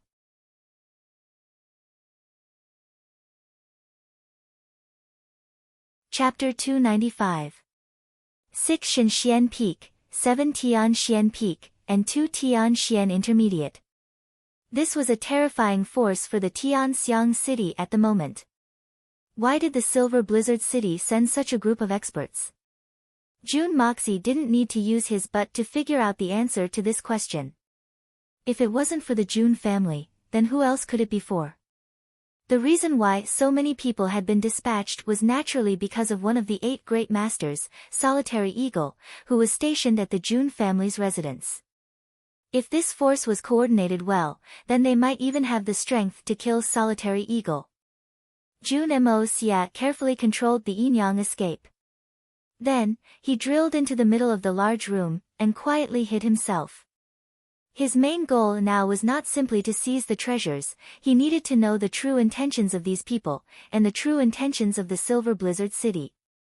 Then, he needed to quickly formulate a countermeasure to eliminate the enemy's strength. Otherwise, the consequences of this situation would be very worrying. Who would have thought that a moment of greed would lead to such an important piece of information? June Moxie sighed from underground. It's better for people to be a little greedy.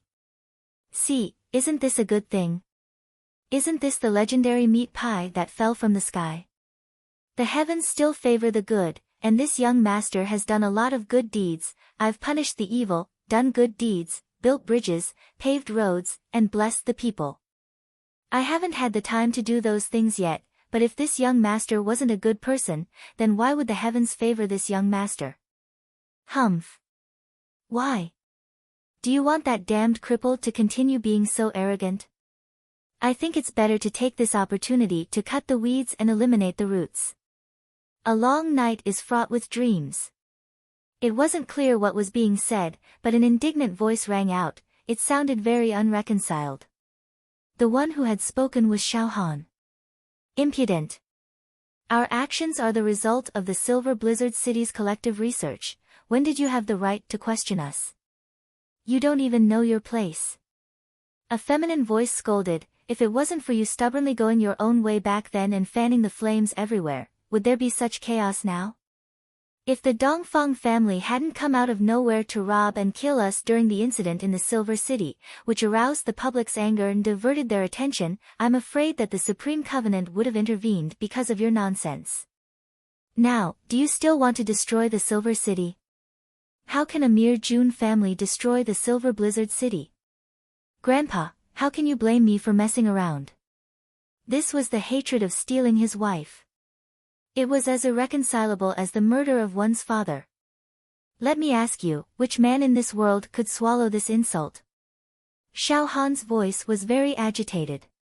Grandpa. Xiao Han's grandfather. Wouldn't that be the highest-ranking person in the Xiao family in Blizzard Silver City? Is this Xiao Xingyun or Xiao Buyu? Jun Moxie held his breath and continued to eavesdrop without moving. He heard every single sound, big or small, in his ears. But, you've already killed 4 people of the Jun family. And, they were the backbone of the family. Jun Wui has also been crippled because of you, you evil creature. What more do you want? Do you really want to leave no one alive? The feminine voice seemed to be hating iron for not becoming steel. Besides, what kind of situation are we in now? The Shuehan Manor and Shi Changshao have issued a supreme summoning order. How can that be a trivial matter?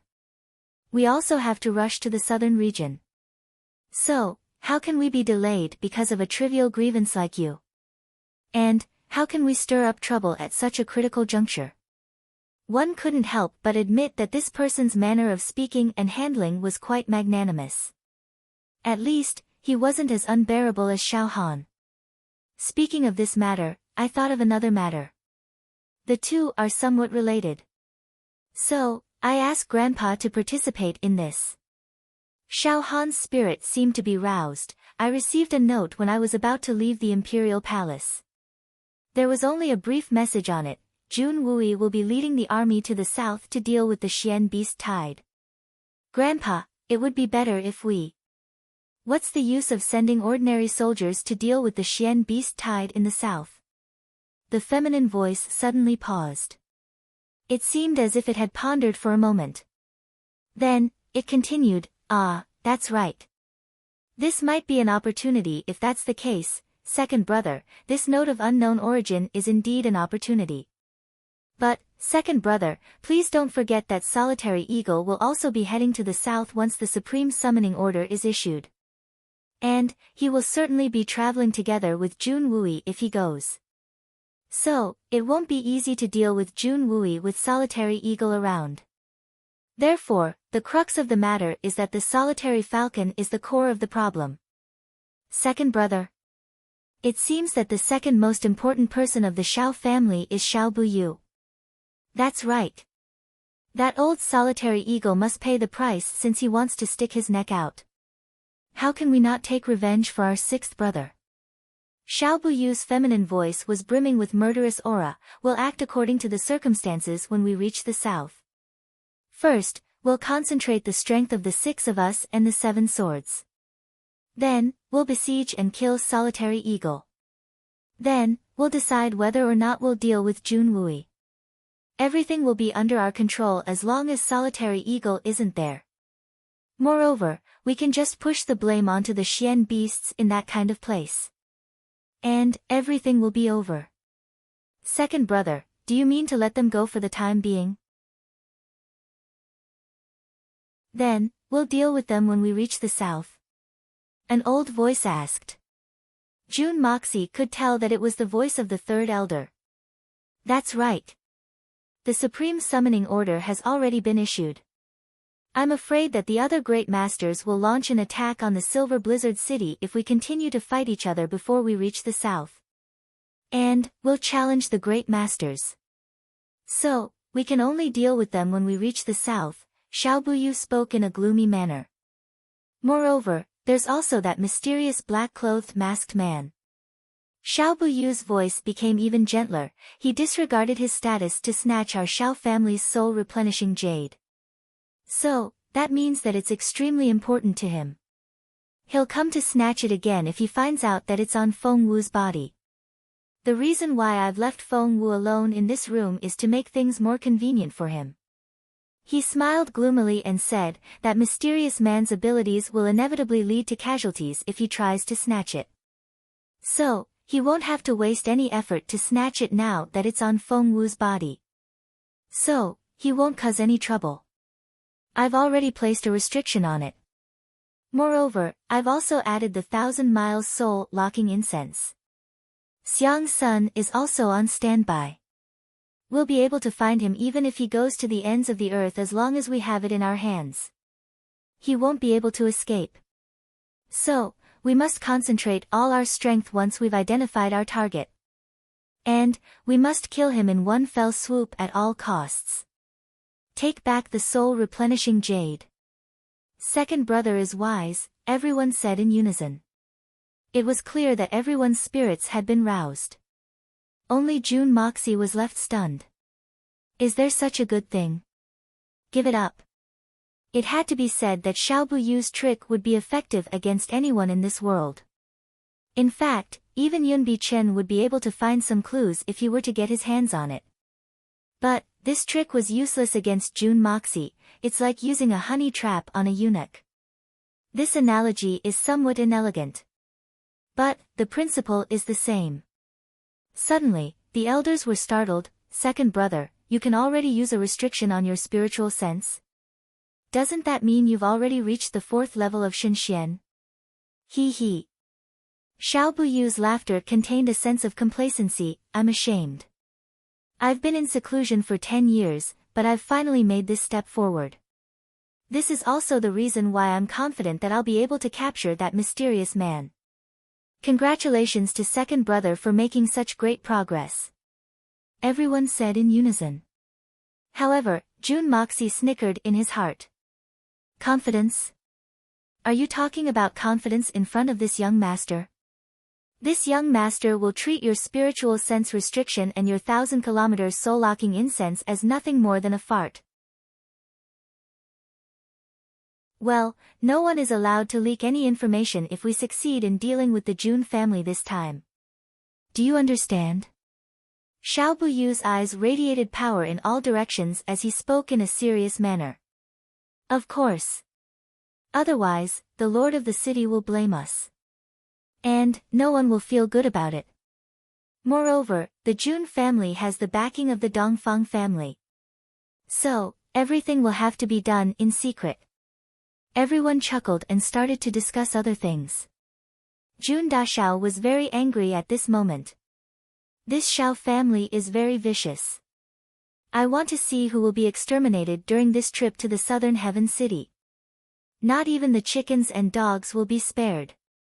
Second brother, it seems that this Xian beast tide is extraordinary. Could it be that the king-level experts of Tian Fa have intervened? Otherwise, how could there be such a big movement? Now that the Supreme Medallion has been issued, second brother, do you think any of the 8 great Supremes will go? It was the 9th elder's voice. It's not difficult to determine. The first great master Yun Bichen hasn't appeared in the world for many years. So, I'm afraid that he won't be an exception this time. Moreover, the blue great master Meng Hong Chen is too far away from the southern heaven city. So, I'm sure that she won't go even if she receives the news. But, the cold-blooded master Lei Wu Bei and solitary eagle will certainly go. After all, they're in the Tianxiang city. So, they can't run away even if they want to. The great master of life and death, Shi Changshao, is already at the Shuehun Manor. Li Ju Tian won't disregard his own safety. So, he will certainly return to the manor. Based on a rough calculation, 4 of the 8 supreme martial artists had already arrived. Moreover, we will be going to the Silver Blizzard City on behalf of the city lord. Moreover, I'm afraid that our overall strength will be the strongest among them. The great master Wen Tian is the only one who can't be sure. So, he may or may not go. However, the tyrannical strength that we have gathered should be enough to deal with this Xian beast tide even if he doesn't go. Xiao Buyu smiled slightly. He seemed very confident. But, this Xian beast tide is very strange. I've heard that they attacked the Shuehun Manor as soon as they arrived. Second brother, I don't remember Tian Fa and the Shuehun Manor having any conflict. The third elder frowned. There must be a reason why the Xian beasts have come out of Tian Fa. So, there must be a reason why they attacked the Shuehan Manor. We'll know the reason when we get there. Xiao Buyu closed his eyes. It seemed that he didn't wish to speak anymore. Everyone became silent. These people were naturally confused about the reason behind the Xian beast tide. However, Jun Mo Xia had already guessed the gist of it from underground. Jun Moxie couldn't help but smile bitterly. I'm afraid that this Xian beast tide has something to do with me if my guess is correct.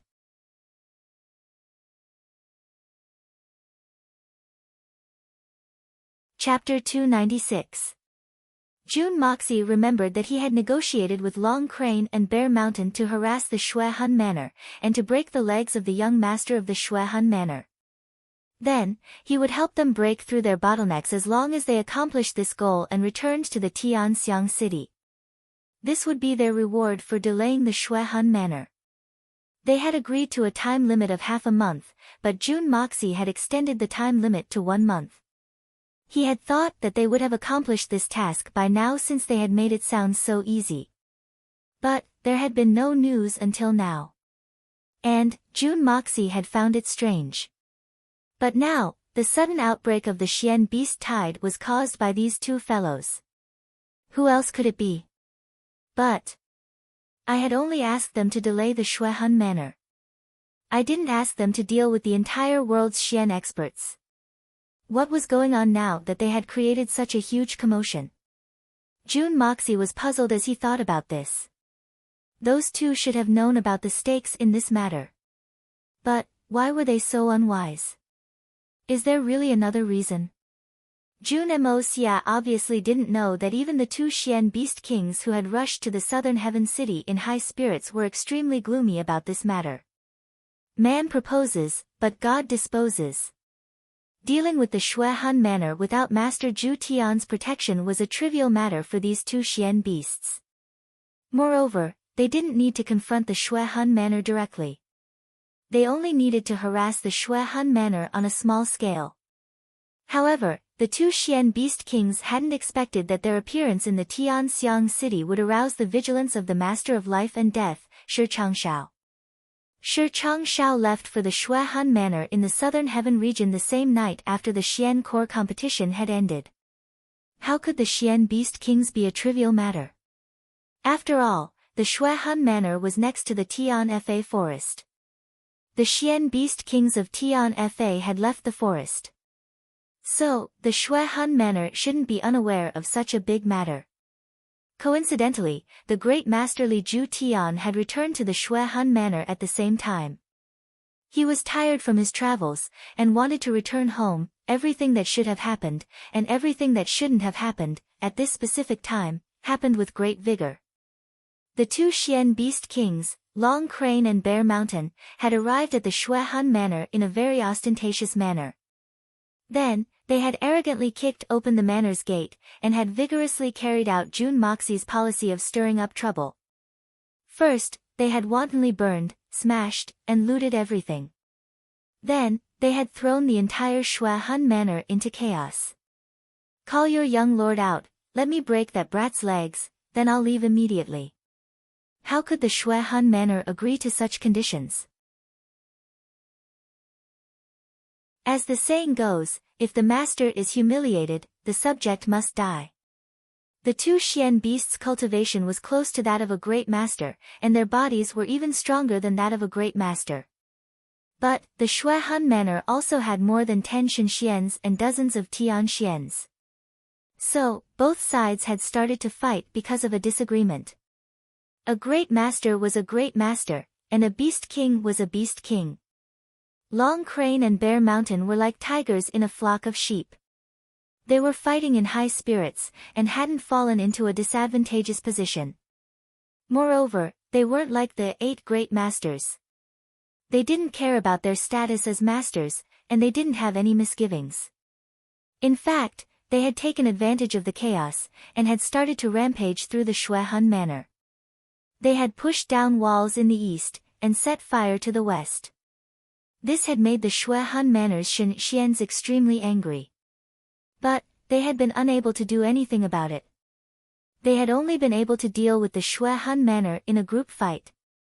The two Xian Beast Kings had been wreaking havoc, and had been very happy. But their joy had turned to sorrow. First, the great master of life and death, Shi Changshao, had arrived at the most chaotic moment. Shi Changshao had naturally chosen to stand on the side of the Xue Han Manor when he had seen this chaotic situation. So, he had joined the fray without demur, and had resisted Bear Mountain by himself. The rest of the Xue Han Manor's men had been left to deal with Long Crane. And the situation had been reversed with the help of a great master. Therefore, Long Crane and Bear Mountain had fallen into a disadvantageous position. Their mission would have been considered complete if they had chosen to retreat at this time. But they were Xian Beast Kings. So, how could they lose face like this? How would they have the face to look for that mysterious master to break through the bottleneck if they had given up after being beaten by him? Moreover, he hadn't even done what he had asked for. He had only knocked down a few houses. How could that be considered as causing trouble? Moreover, he had specifically stated that he had asked for Li Tengyun's legs to be broken. But we haven't even seen his shadow yet. How could that mysterious master be so easily fooled? It had to be said that these two Xian Beast Kings were very honest. They had been entrusted with a task, and were very loyal to it. Isn't it just Shi Changshao? Let's fight again tomorrow if we can't beat him today. Then, let's see who can last longer. Don't tell me that you humans are more resilient than us Xian beasts. This is outrageous. After all, the two of them had thick skin and thick flesh. So, they didn't care about the attacks of those below the great master level. So, they continued to fight fiercely even when they were besieged. In fact, they seemed to be getting more and more courageous as they fought. In fact, they had managed to kill several people in a short time. Then, the two Xian beasts didn't have the demeanor of an expert. They left Shi Changshao alone, and continued to wreak havoc in a frenzied manner. Then, they didn't wait for the people to catch their breath, and continued to cause trouble the next morning.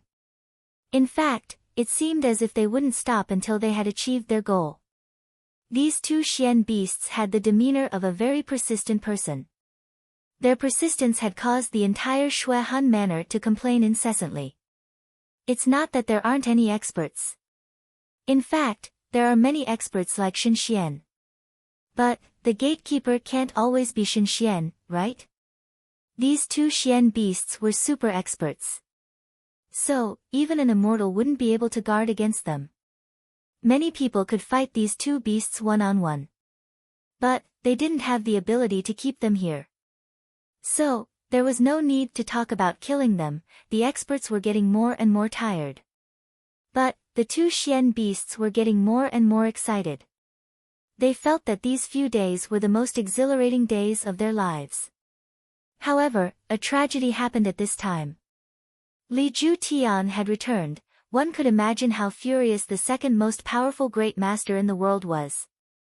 I haven't been home for a few years. But my home is now being attacked.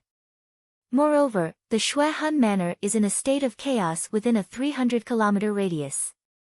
Smoke is rising everywhere. Everything has collapsed. Is this still the Xue Han Manor? Is this still the place I've painstakingly built over my lifetime? It's like a refugee camp. Li Ju Tian attacked in anger, and nearly killed the two Xian Beast Kings on the spot. The two Xian beasts were formidable, but it depended on who they were up against. They might be able to fight against Shi Changshao, but they weren't a match for the second great master, Li Ju Tian. Moreover, they had played too much. So, they were like an arrow at the end of its flight. They were exhausted, and no longer in peak condition. Fortunately, the two Xian beasts had intrepid bodies. So, they were barely able to contend with Li Ju Tian for a while. The two Xian beasts were seriously injured, and the Xue Han Manor was victorious. Li Ju Tian had spent half of his life building the Xue Han Manor. But Many of the Tian Xian and Shen Xian experts had been injured by the two Xian beasts. Li Ju Tian had defeated the two Xian beasts. But he hadn't been able to kill either of them. So, it could be said that it was a Pyrrhic victory at best. However, the old manor lord had returned. The great master of life and death had come to visit. Moreover, he had defeated the two Xian beast kings. This was a cause for celebration. But, something unexpected happened when the banquet was being held that night. Without any warning, Xian beasts as far as the eye could see directly rushed over. There were low-level Xian beasts, middle-level Xian beasts, and even higher Xian beasts. There was nothing they couldn't have imagined. The most frightening thing was that the pack of Xian beasts had come in tens of thousands of them. They were like a surging wave. The Shui Han Manor had just dealt with the wolves. But, they had suffered even more losses. The Xian beasts had retreated without a trace. How lucky! Everyone breathed a sigh of relief. Then, they saw the Tian Fa forest specialties, the gold Xian man-eating ants, rolling towards them. It wasn't luck, but misfortune. But, this wasn't the end. Not only did they have to deal with the man-eating ants, but they also had to deal with the attacks of the flying Xian beasts. It was said that the Shui Han Manor had been in complete darkness for 2 days. 2 great Xian beast kings had suffered a loss. How could this be? This had directly triggered a Xian beast tide. This time, it wasn't just to fulfill the promise with that mysterious expert. It was a matter of face and hatred. The dignified Xian beast kings had been beaten to the point of running away with their tails between their legs. How could they lead the Xian beasts if they couldn't get back at them? Moreover, the most outrageous thing was that the experts behind Li Ju Tian had cheered and applauded when he had repelled the 2 Xian beasts. They had been bullied by the 2 Xian beasts for the past few days. So, it was only natural that they would say something unpleasant when they saw the 2 Xian beasts suffer defeat. In fact, the 2 Xian beasts hadn't been killed on the spot by Li Ju Tian. Therefore, the 2 Xian beast kings had become furious. Their hair had stood up in anger. Moreover, the Tian Fa forest had experienced a small change recently. And, this had made the 2 Xian beasts even more unscrupulous. There was a saying that goes, when the tiger is gone, the monkey becomes the king. So, wouldn't they be able to do anything without restraints? Moreover, how could they deal with Great Master Li Ju Tian if they didn't do something big? Therefore, the Xian beasts had recklessly rolled up like a hurricane, and had crazily engulfed everything. Li Ju Tian's methods had reached the heavens. But, he was only one person. So, he had been forced to retreat again and again. However, the 2 Xian beast kings didn't seem to have any intention of stopping. They were blindly unwilling to let the Xian beasts off. In fact, it seemed as if they were going to kill them all. The 2 Xian beast kings were also having difficulties in their hearts. Big brother, quickly hand over your son. We will break his legs and retreat immediately. How can you be so untactful? We won't break his legs. We will only break his legs. He will be fine after 2 days. In any case, let us go through the motions, right? Damn! Such a simple matter can force us to retreat. But, these old fellows insist on fighting to the death.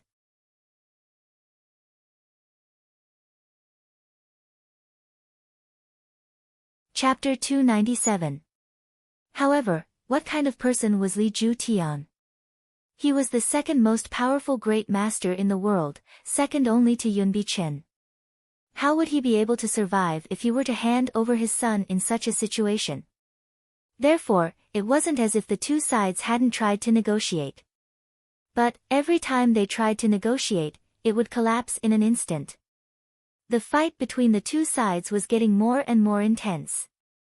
The Shui Han Manor eventually couldn't afford to continue fighting. They would be completely annihilated, and become food for the Xian beasts. Therefore, Li Ju Tian and Shi Changshao had no choice but to issue a great master's summon for help. And after that, it was the situation that June Mo Xia and the rest knew about. This matter had become very big, moreover, everyone was confused, and didn't know why such a thing had happened. Even the two great dark beast kings that had caused the trouble were bewildered. That man wants us to deal with the Shuehan manor. Why? I don't know. They weren't the only ones who were depressed by this question. Li Ju Tian and the Shuehan manor were even more depressed and angry. Who did we provoke? How did such a disaster suddenly befall us? What kind of person was behind all of this? Wasn't all of this too strange? Li Ju Tian had asked Long Crane and Bear Mountain many times, why? We've been living in harmony for so many years, and we've even done business with each other. But now, you've come to kill us without saying anything. Even if you want to go to war with my Shuehan manor, you must at least give us a reason, right? Li Ju Tian's request wasn't excessive. In fact, it was very reasonable. There must be a reason for the two countries to go to war, right? The two Xian beasts were always left speechless at this time. We're in the wrong. Can we say that we lost a bet, and that man doesn't like your Shuehan manor? So, we came here. We only wanted to break your son's leg, that's all. Wouldn't that be a loss of face? It's as if our brothers have been reduced to someone else's thugs. We're also famous, and we can command great people. The two beasts hemmed and hawed. In the end, when they were pressed, Bear Mountain's temper flared up. Damn it, aren't you just the second supreme being? You actually dare to interrogate us? Who do you think you are? Li Ju Tian didn't ask any more questions after Bear Shan Shan had spoken those words. However, both sides had fought even more fiercely than before. Li Ju Tian would have followed the Xian beasts into the Tian Fa forest even if they wanted to retreat. He was about to explode from anger. This was because Big Bear had said a rather classic line, "No reason, I just don't like the look of you. Look at your Shuehan manor's face. Didn't you use your numbers to bully us that day? We're going to bully you because we have more beasts today. What's wrong with that? Even if you don't feel embarrassed, as a neighbor, I still feel embarrassed. So I want to teach you a lesson." Li Ju Tian was a 100-year-old second great master, so much so that he almost vomited blood. The fight between the two sides had escalated after these words had been spoken. Li Ju Tian had also brazenly issued the great master's summons after these words had been spoken. Both sides had reached a point where they wouldn't rest until one of them was dead, therefore, thousands of people and Xian beasts had gathered together, and started to fight to the death. It had even directly led to the current situation where there was a mountain of corpses and a sea of blood, forming a grudge that could not be resolved. However, no one knew the truth, even the cause of this incident. Young Master Jun Mo Xia was also confused. In fact, he was completely flabbergasted. I only wanted you to cause some destruction, okay? I didn't ask you to start a world war. You can't blame me for this dispute. I didn't mean it. I'm innocent. Of course, Li Ju Tian would have vomited blood if he knew that the Shuehan manor that he had painstakingly built for his entire life had almost been destroyed because his precious son had wanted to take a concubine. What was a femme fatale?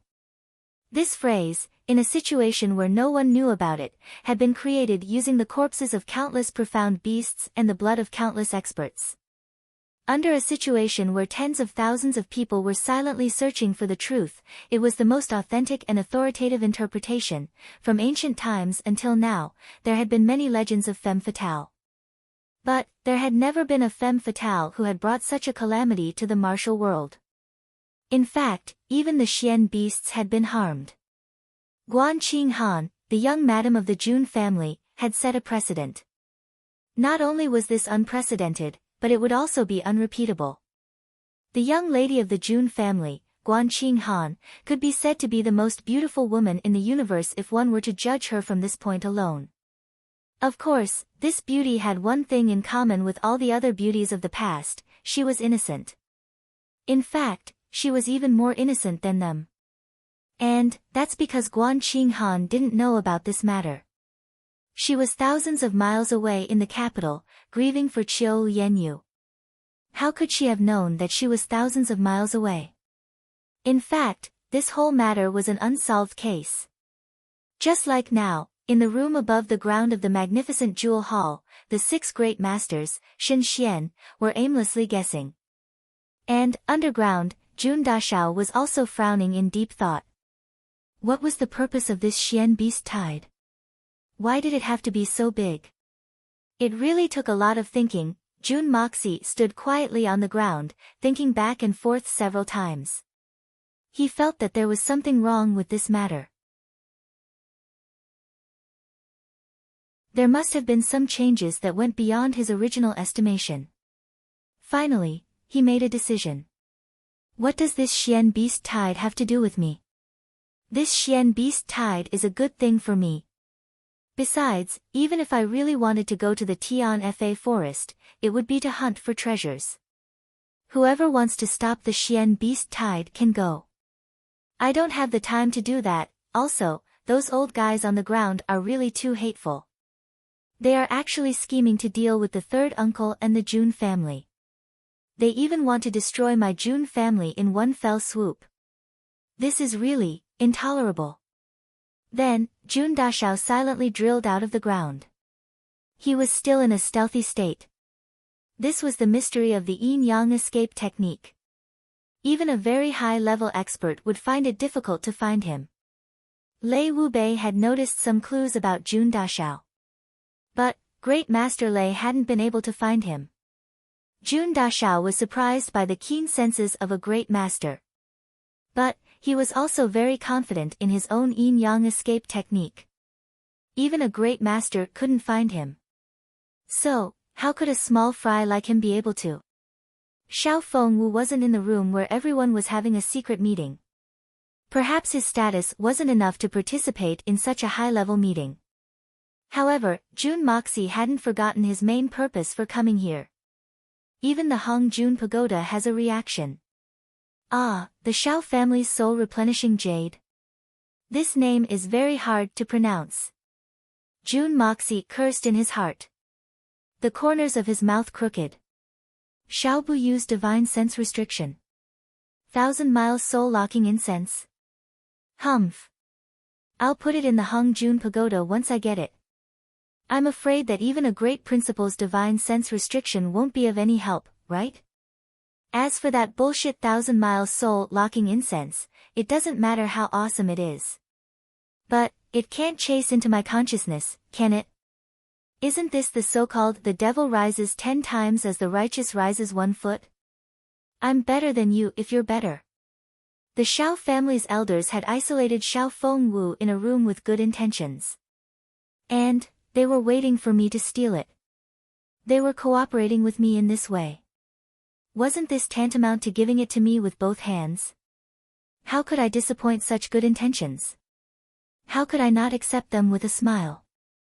Jun Moxie would feel guilty if he were to disappoint the 2nd elder Xiao Bu Yu's good intentions. The 2nd elder of the Xiao family was not only magnanimous, and generous. Therefore, Jun Moxie began to search every room in high spirits in order to find the hidden treasure. So, it shouldn't be difficult to find it since they've deliberately planned for me to steal it. Jun Moxie calmed himself down, and carefully probed the various powerful divine senses in the room. And, he discovered something in common. Almost everyone had dispersed their spiritual powers. Some were strong, and some were weak. And, they were monitoring the secret room in the middle of the room. So, it would be impossible for anyone to escape unscathed if they were to break into the room under the cover of so many spiritual powers. Jun Moxie smiled mischievously in his heart. He wasn't the slightest bit afraid. So, he stealthily moved towards the secret room. Fu *K. Do you think you're a great master? Do you think you can monitor it with your divine senses? Are you thinking too highly of yourselves? Or are you looking down on me? Everything was as he had expected. Xiao Fengwu's face was still pale. He was sitting cross-legged in the middle of the room. His eyes were closed, and his hands were placed in front of his chest. He was holding a jade pendant. That jade pendant was the object of Jun Dashao's trip. It was the soul-replenishing jade. This jade pendant was genuine. It wasn't adulterated. Jun Moxie could even feel that the jade pendant contained an enormous amount of pure energy. It was slowly being extracted from the pendant as Xiao Fengwu breathed and circulated his Xian Qi. Then, it slowly transformed into Xian Qi that could be absorbed. Then, it seeped into Xiao Fengwu's meridians. Xiao Fengwu's complexion would improve a little after every 2 cycles of Xian Qi circulation. So, this is how the Xiao family uses the soul-replenishing jade. Jun Moxie suddenly understood. Jun Dashao could clearly feel that the pure energy was slowly being transferred into Xiao Fengwu's body. Xiao Fengwu's absorption was only a drop in the ocean compared to the enormous amount of energy contained in the jade pendant. However, Jun Dashao still felt distressed. How could a bastard like him, a lowly plaything of the Xiao family, be worthy of enjoying such a high-grade item? This behavior is a reckless waste of a heavenly treasure. It's worthy of the wrath of the heavens and the resentment of the people. Only I, this young master, can be regarded as appropriate. It's worth it. It's a perfect combination. Therefore, Jun Moxie didn't hesitate. His body quickly floated over. His right hand formed the shape of an eagle's claw. Then, he floated over to grab the jade pendant. It was as fast as lightning.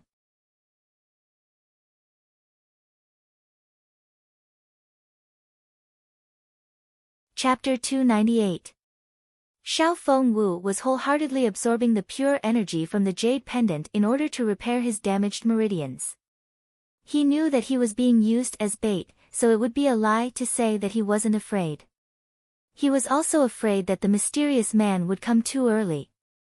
Even if he disdained to kill him, he wouldn't be able to fully recover from his injuries.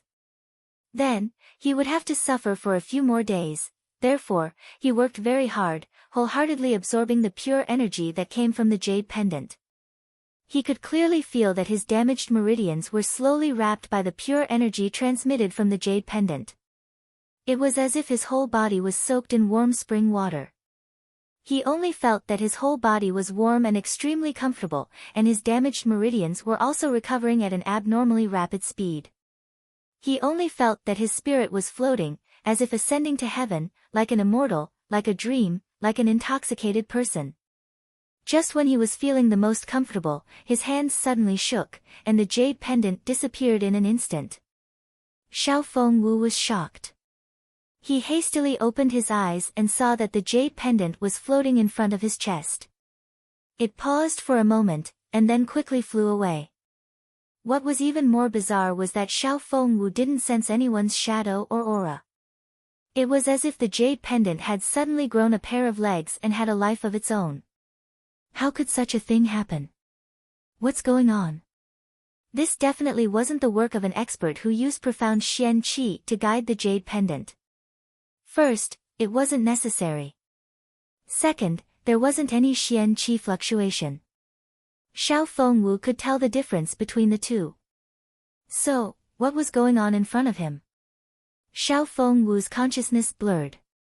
He almost thought that he was dreaming. He shook his head forcefully to clear his head. Seeing that the jade pendant was about to float out of the door, he thought of the mystical effects of the jade pendant and was very reluctant to let it go. Finally, he mustered up his courage and threw himself forward. At the same time, he screamed, "Help, the jade pendant has escaped, the jade pendant has escaped." Jun Mo Xia, who was in the void, was so amused by this sentence that he almost burst out laughing and gave himself away. Damn it! This brat is too talented. Although this jade pendant was indeed a miraculous treasure, in the end, it was still an inanimate object. For it to be described as escaping, it was truly speechless. However, Xiao Fengwu was in a hurry, and he couldn't clearly explain what had happened in front of him. He wanted to say that it had been stolen, but he clearly hadn't seen anyone do anything. In fact, he hadn't even seen the shadow of a ghost. Therefore, Xiao Fengwu could only shout, "The jade pendant has escaped." However, he didn't realize how ridiculous it sounded when he said it. Even though it was a very fitting way of saying it given the current situation. Someone is here to snatch the soul-replenishing jade. Jun Moxie grabbed the jade pendant, and it fell from Xiao Fengwu's hand. Xiao Buyu's white eyebrows twitched as he stood up from the other room. He had placed a restriction on his spirit sense, and had transmitted this information to his mind. Then, a small green-feathered falcon flew out of Xiao Buyu's bosom, and flew towards Xiao Fengwu's room. It could be said that this outcome was within his expectations. But, it wasn't reasonable at the same time. The third elder had described the tyrannical strength of this mysterious man. He had disregarded his status to take away a younger generation's treasure. So, he wouldn't have let go of the other half of the jade pendant. In fact, he was determined to get his hands on it. However, this secret room had been shrouded in the spirit sense of so many experts. Even the first great master Yun Bichen wouldn't have been able to break through such a formidable defensive power. So, it was likely that a normal person wouldn't have been able to enter this room without alerting the spirit sense of the guardians. However, this mysterious man had managed to sneak in without making a sound. Such a method could be said to be a rare and extraordinary skill.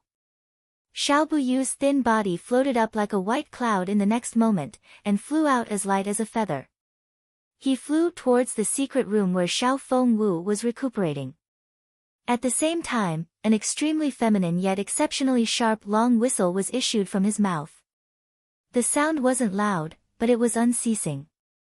The entire magnificent jewel hall was instantly alarmed by this long whistle. The speed of a spirit Xian expert was extremely fast. Almost in an instant, a total of 12 peak experts had surrounded the room where Xiao Fengwu was recuperating from his injuries. Everyone was completely focused and alert, ready to act at any time. An expert who could sneak into a secret room and steal a treasure while being shrouded by so many spirit senses couldn't be an easy opponent. This was the consensus of everyone present. This man is a great enemy. Xiao Buyu's clear voice hadn't yet finished. His eyes flashed with a murderous intention as he rushed towards Xiao Fengwu's recuperating room. He was about 7 feet away from the door when the hard and thick red sandalwood door was attacked by his Xian Qi. In fact, it had silently turned into fragments and disappeared in the air. Xiao Buyu's body moved like a dragon as he entered the room with lightning speed. This was Xiao Buyu's wishful thinking. Everyone would attack as soon as there was an anomaly. However, there was no need for everyone to barge into the room. After all, the situation would become chaotic, and the enemy would be able to escape. He would only need the strongest person to rush in alone. Then, the others would form a huge encirclement around the room. They would closely monitor the situation, and block off any possible escape route. In fact, they would be met with a head-on attack as soon as that person came out, no matter which direction he went. Everyone on his side would erupt with their full strength as soon as they saw that person. And, they would be able to block him for a little bit. In fact, they would only need to block him for half the time it takes to blink an eye. Then, they would have enough time to surround him and attack him together. Xiao Buyu was confident that even the weakest person on his side would be able to block him for a while. Even the leader of the 8 great masters, Yun Bichen, would be able to block him for a while. Even Yun Bichen wouldn't be able to do so. Xiao Buyu didn't believe that anyone in this world would be able to escape his line of sight in such a short time. Moreover, there were still 5 Shinxians and the 7 swords of the Silver City outside. That mysterious person might be able to sneak in without a sound. But, it would be a joke to think that he would be able to leave in the face of such a tight blockade. This plan was absolutely flawless. It was foolproof. There would be no mishaps. However, Xiao Buyu hadn't expected it. And, there had been a mishap even if there had been no mishaps. He rushed into Xiao Fengwu's room as fast as he could. Shen Xian's Xian Qi had already been activated. In fact, it seemed as if his entire body had turned into a violent tornado. He had already heard about the terrifying strength of this mysterious person from the rumors. Even though he was fearless, he was still wary of him. According to the description of Brother 3 and Brother 6, he was afraid that if he were to be careless, he might die at the hands of this mysterious person. How could he dare to be careless? His Xian Qi protected his entire body as soon as he entered the room. Then, he spun around with a whoosh sound. He looked like a ballerina performing a very difficult maneuver. But, he didn't find anything. Xiao Fengwu was the only one standing in the room with a blank expression on his face. Where is he? Xiao Buyu shouted in his heart. Could it be that I'm too late? That's impossible, right? The fragrant eagle was also pointing in this direction. How could I be wrong? Who? Xiao Fengwu was at a loss. He didn't know what his great-grandfather was asking. So, he replied in a confused manner. Where's the person who snatched the soul-replenishing jade? Are you stupid? Xiao Buyu was so angry that he almost vomited blood. Damn it!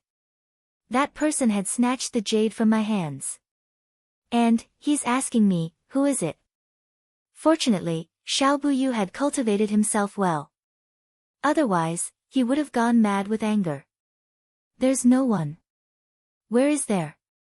Xiao Fengwu looked at his hands in a daze. Then, he looked at his furious great-grandfather. He didn't know what was going on. His mind was still in a state of confusion. How did the jade fly away? It's very strange. Did it become a spirit? There's no one. Then, where's the soul-replenishing jade in your hands? Are you going to tell me that it grew wings and flew away? Xiao Buyu was so angry that he couldn't beat it. So, he berated loudly. That's right. Grandfather, that was very strange. The jade didn't have wings. But, it flew away on its own. It's true. Xiao Fengwu's face was serious. Trash. Xiao Buyu cursed loudly. Then, he rushed out with a whooshing sound. His face had turned black with anger. I've seen useless people. I've seen stupid people. But, I've never seen such a waste. Such a waste is my own great-grandson, but... I'm telling the truth, the jade pendant flew away on its own. It didn't have wings. So, it flew away very quickly. Xiao Fengwu was mumbling behind Xiao Buyu's back. He felt that he had been wronged. However, Xiao Fengwu felt wronged. Why doesn't anyone believe the truth these days? I've seen it with my own eyes. And, I've experienced it myself. Screw your grandmother. Shut the fuck up, you bastard. A furious curse was heard in midair. Then, a palm wind that was so dense that it seemed to have condensed into a tangible substance flew down and hit Xiao Fengwu's face. Xiao Fengwu staggered and fell to the ground. His face immediately became swollen. Xiao Fengwu was extremely aggrieved as he covered his face. But, he was thinking in his heart, you motherfucker. You found the right person. Damn it. My grandfather wouldn't even exist in this world if you hadn't. Xiao Buyu's body leapt up into the sky like a meteor. He soared to a height of 30 meters above the magnificent Jewel Hall's pavilion. Then, he hovered in the air. His body rotated in a circle, and his eyes swept in all directions. Everything within a 10-kilometer radius could be seen under the dazzling starlight. But, he couldn't find any clues. That man had left just as silently as he had arrived. The small fragrant eagle circled around him. It was clear that even this little thing had lost its target. How is this possible? Let me nag a bit. Sigh, my little brother got into an accident and was hospitalized, so I had to accompany him every night. Cough cough, my little brother is the original Fatty Tang in the book, and he has been injured recently, so he can't take care of himself. Ah, He has 3 urgent needs, so I have to carry him to the hospital, untie him, take off his clothes, carry him, and carry him back. Can you imagine how miserable I am right now? I've been working in the hospital for the last half of the night. Many people in the group know about this. I didn't want to talk about it because I didn't want everyone to worry. But, more and more people are coming up with suggestions. Please understand. Also, my computer broke down a few days ago. I've said so much, but I hope you understand. I remember seeing a comment in the book review section some time ago.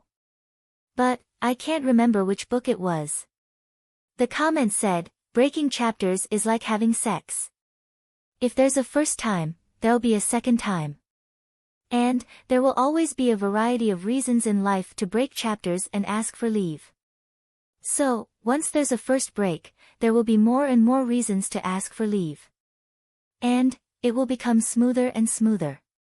And, the book will either be left unfinished or unfinished. This sentence makes a lot of sense. So, no matter what the reason is, as long as my hands can still write, as long as my brain can still think, I don't want to break chapters. Because I don't want to have such a first time. At this point, everyone understood why I didn't tell them the reason in advance. Because I was afraid that if I told them in advance, I would have a justifiable reason to slack off. If the matter of breaking chapters symbolizes my persistence, then, I hope that I can persist. Even if I'm only completing a minimum daily update. It's nothing more than tiring myself out a little.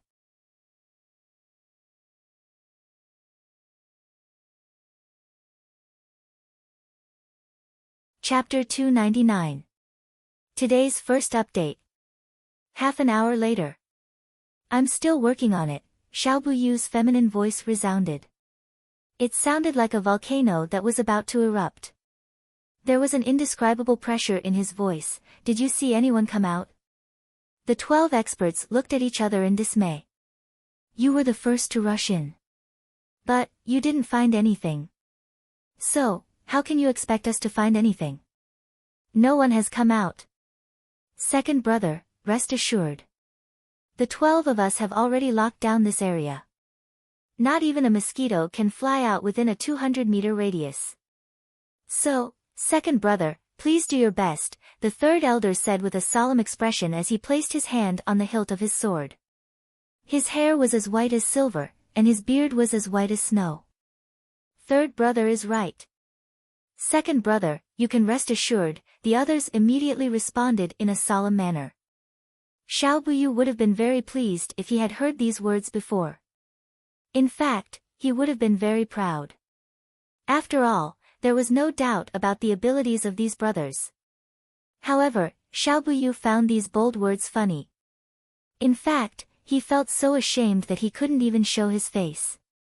A strong feeling of powerlessness rose from the bottom of his heart. He looked up to the sky and sighed.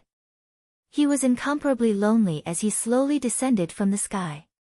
He then stood on the roof of the magnificent jewel hall in a daze. Second brother, what happened? Everyone could see that there was something wrong with his demeanor. So, they couldn't help but gather around him and ask in a concerned manner. We've fallen. Xiao Buyu sighed as he looked into the distance. His expression was very bleak. There was unwillingness, loneliness, and a strong sense of humiliation on his face. Who is this person who stole the soul-replenishing jade? Looking around the world, who could have such unfathomable means? They come without a trace. They come without a shadow. They come without a trace. They leave no trace. Even if it was the first Supreme Yunbi Chen and the other legendary figures, could they do something like this? Fallen. Second brother, you mean? The other 12 people turned pale with fright. They weren't fools. They knew that Xiao Buyu had said that someone had come to steal the soul-replenishing jade. After hearing those words, everyone already knew what had happened. They guessed that the mysterious expert must have come. Each of them was in high spirits, waiting to have a showdown with the other party.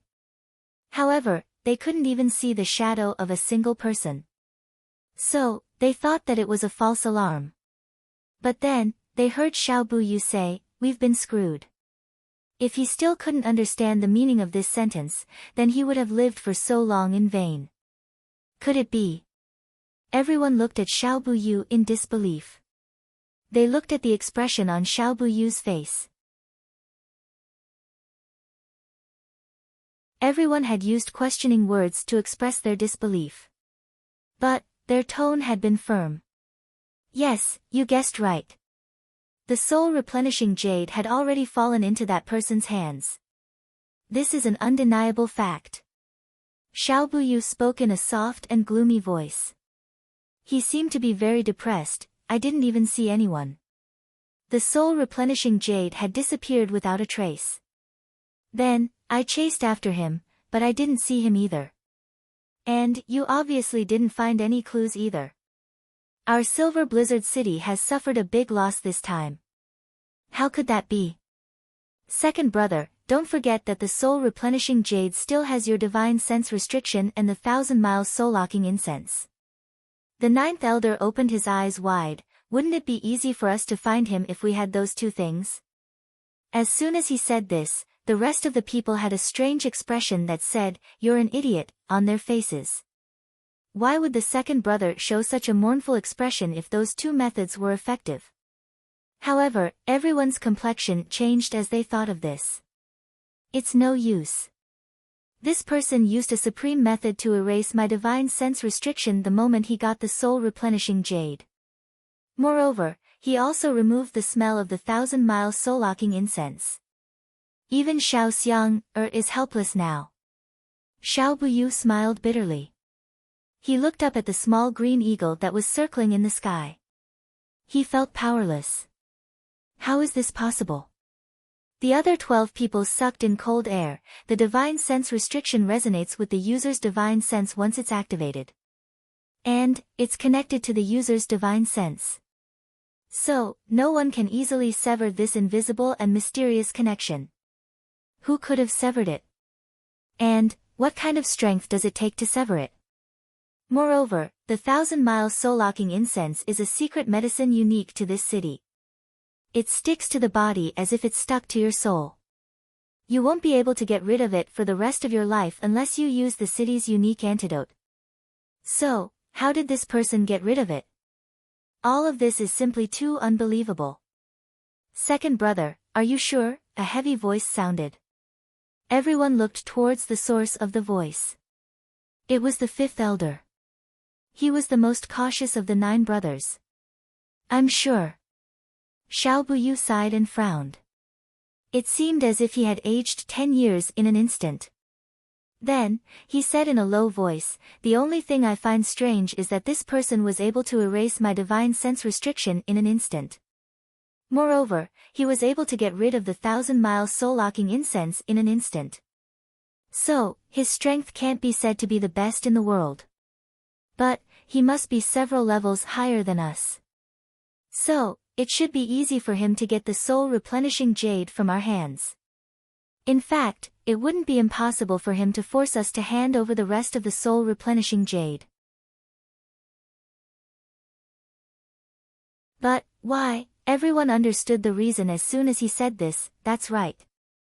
This person can be said to be an unrivaled expert. So, why would he willingly carry the name of a thief in order to steal from the hands of the younger generation? You must know that it would be an unerasable stain on his reputation if this matter were to come to light in the future. So, there's no way to explain this. Everyone remained silent. Even if they were to face the 8 great masters, they would still have the courage to fight them with their current strength. In fact, they would even have the strength to defeat them. But, they were faced with this mysterious man who hadn't shown himself from the beginning to the end. But, he had managed to defeat the 13 great experts of the Silver City. So, everyone felt a little resentful. In fact, they felt a heartfelt fear. It's fortunate that such a person only wanted to steal the jade. Wouldn't it be like pinching a snail with 2 fingers if he really wanted to deal with one of our own? The 7 swords of the Silver Blizzard City didn't have any expression on their faces. But, the knuckles of their hands that were gripping the hilts of their swords had turned white. This old man hasn't left the Silver Blizzard City for 30 years. And, I've come here full of ambition. But, I've been defeated.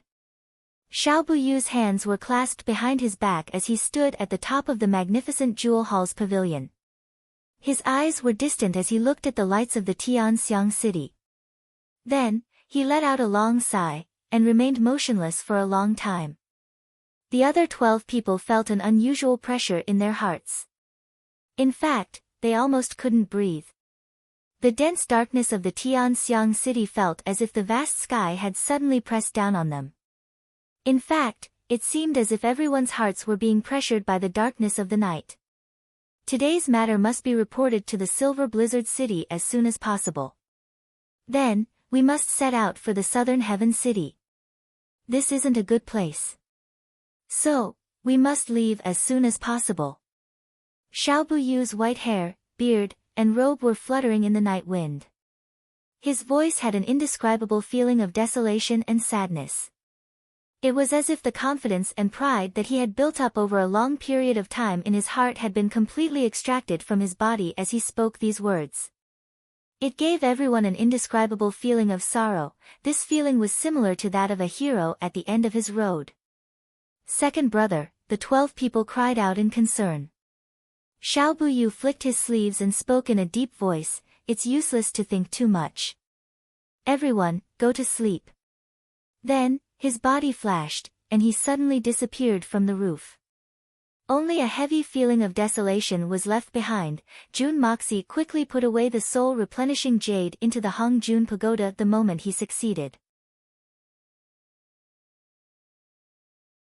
Then, he used the yin-yang escape with all his might.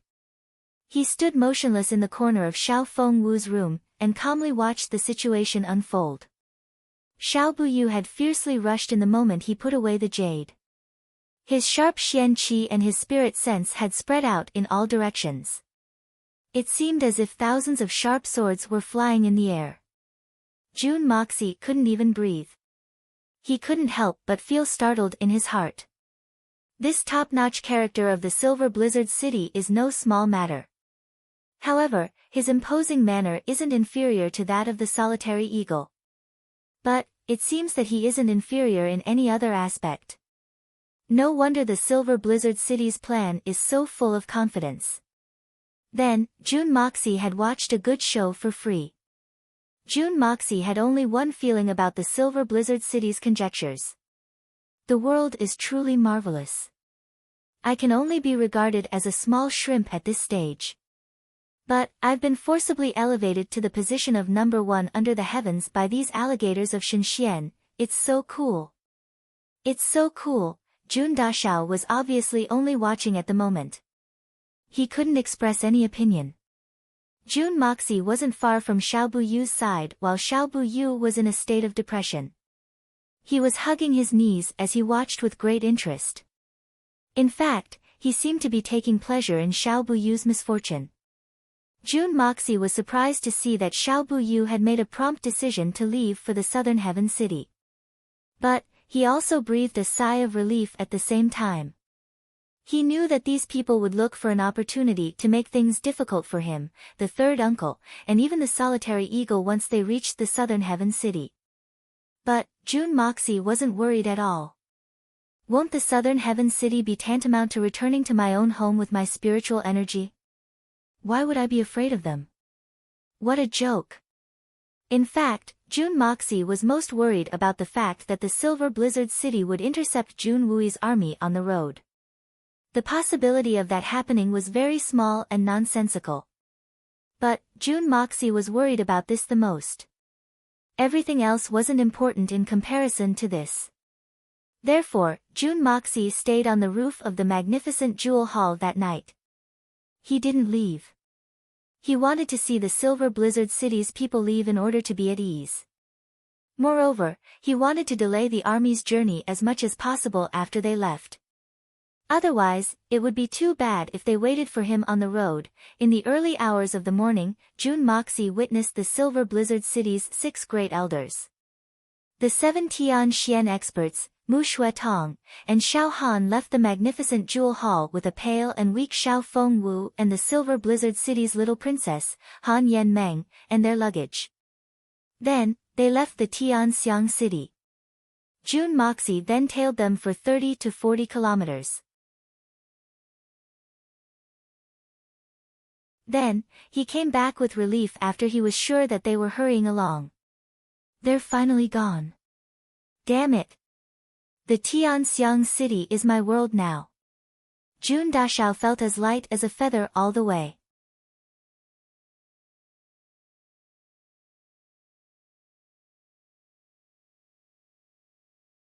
Chapter 300.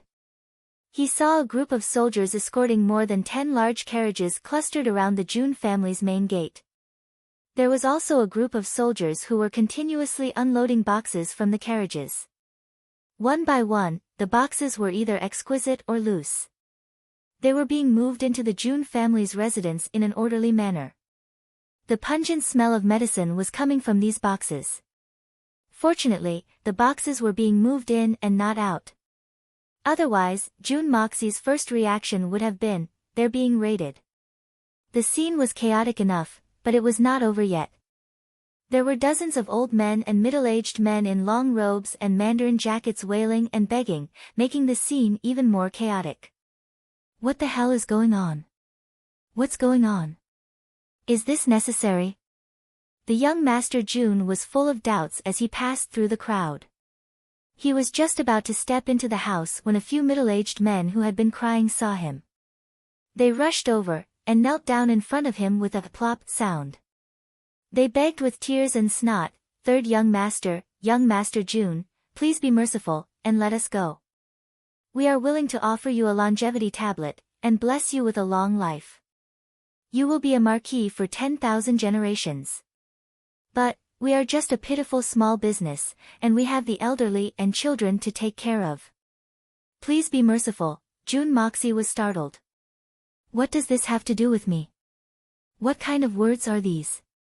Why does this young master sound more and more like those legendary bullies who force women into prostitution, who bully men and women, who wreak havoc? What kind of person is this? What kind of thing is this? What the hell is going on? Jun Moxie frowned. He knew that he would not be able to get any answers from the people involved, so he directly asked the soldiers. Unexpectedly, the soldiers shook their heads, indicating that they did not know the reason. Just as Jun Dashao was feeling gloomy, the ground suddenly trembled and a huge head walked over. Third young master, I've brought you all the medicine you wanted. I've brought all the medicine that I could get and those that I couldn't. Fatty Tang's unique tone of voice came up to him like he was presenting a treasure.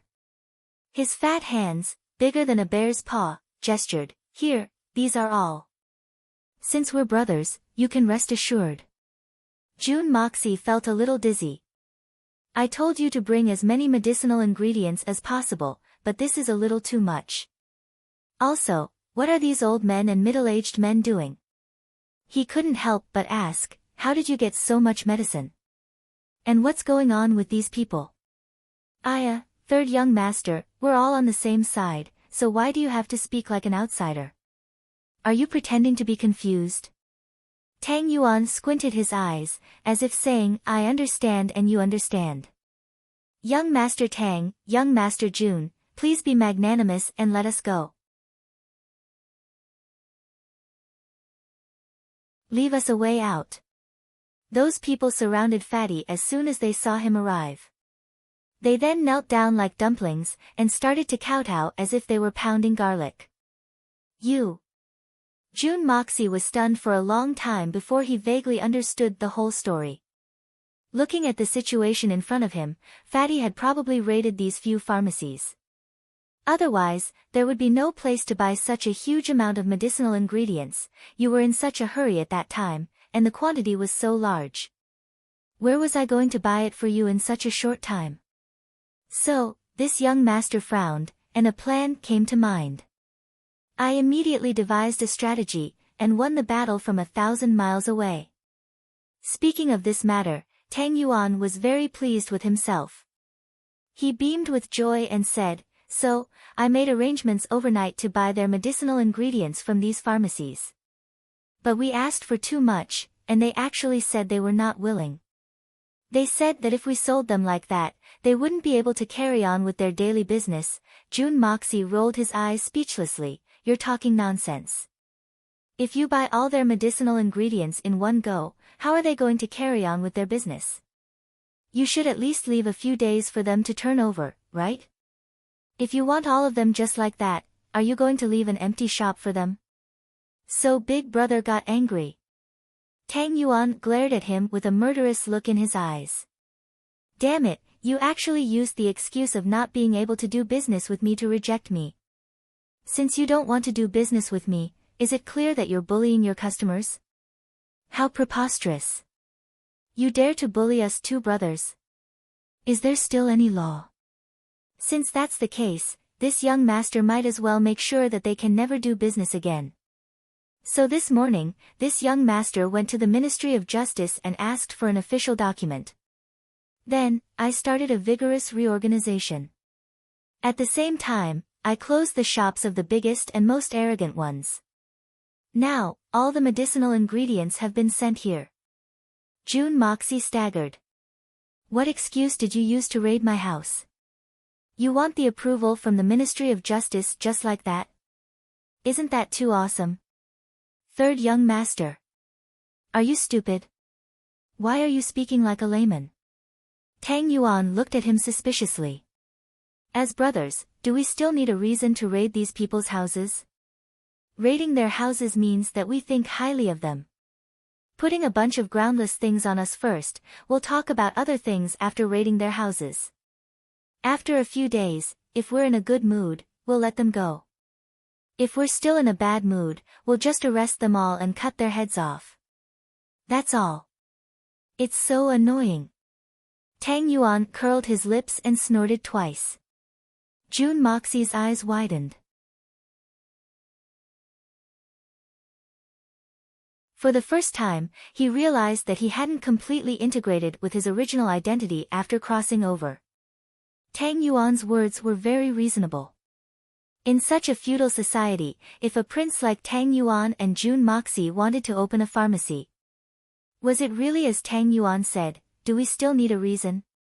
But, isn't this too overbearing and tyrannical? Not to mention anything else, whether it was Jun Moxie or Tang Yuan, they were both leaders of the princes who could do whatever they wanted. Not to mention raiding a commoner's house, even if they killed a bunch of people, they could still go to the Ministry of Justice and say, I killed them. But, if you want to make it seem like they deserved it, and that I acted bravely in self-defense, I should be commended by the imperial court. That's right, I also have to make the victims compensate for my mental damage. Humph, I was frightened. After I'm done, I'll send all the victims to jail. Don't let them bother me outside. If you guys don't do well, I definitely don't mind letting you guys play for a few days. It's decided, this was the advantage of having a high position and authority. How many people in the entire Tianxiang kingdom could afford to offend the two great families, the Tang family and the Jun family? Not to mention this world, even if it was my previous life, I didn't say anything, this is a different world. Turning around, Jun Moxie looked at the pleading eyes of the crowd, and counted a total of 7 pharmacy shopkeepers. This was too much. Fatty's actions would have been enough for the hitman Jun to kill him. But his motive, you say, this matter, did you guys hear it just now? Do you know what's going on? Let me tell you, I'm not happy right now. Why don't you ask around, in Tianxiang, who dares to not do business with me? Nonsense, Tang Yuan had directly shouted at the top of his lungs, how could they not hear him? At this time, even his intestines had turned green with regret. If I had known earlier, I would have sold it to him at a low price, or even directly given it to him. At most, I wouldn't be able to do business for 10 days to half a month. But now, I'm about to be ruined. Everyone fiercely nodded their heads like chickens pecking at rice. We are willing to offer our entire family's assets to the 2 young masters. We only ask that the 2 young masters let us off, and be merciful. Fu*K. Is this young master that poor? Do I need you to offer anything? Besides, you don't have anything good to offer. Only medicines. Damn it, how can you give me medicine as a gift? Are you looking forward to my whole family getting sick? You'll only be happy if all of you die. Tang Yuan shouted loudly as he pulled the Shun Feng flag. We're looking forward to your whole family getting sick. It'll be a blessing for the people if you all die. The group of pharmacies cursed in their hearts, but their mouths were filled with fear and trepidation as they repeatedly apologized. Everyone, please get up. Our aristocratic hall is in urgent need of a large number of medicinal ingredients. So, we had no choice but to use this method to obtain these medicinal ingredients. I'll kindly accept these medicinal ingredients. You can arrange for the accountant to settle the bill with young Master Tang. This young master has always done things with the genuine goods at fair prices. I've never cheated anyone. What do you think? Jun Moxie considered it over and over again. Then, he finally opened his mouth. What was the point of making things difficult for these pharmacies given his status? There wasn't any pleasure in it. Besides, Fatty had acted too excessively in this matter. So, it would be better to settle this matter as soon as possible. It wouldn't be appropriate to provoke unnecessary trouble. Yes, yes. This lowly one wouldn't dare. Why wouldn't I dare? I have the final say. Well, you can go back first. This matter is settled. Jun Moxie frowned and looked at Tang Yuan. Give them double the price for all the medicinal ingredients that I urgently need. In any case, I've already ordered them to prepare more goods. Moreover, I've also ordered the authorities to remove the charges as soon as possible. Let them be acquitted. Fatty Tang's fat face twitched in distress. Double the price.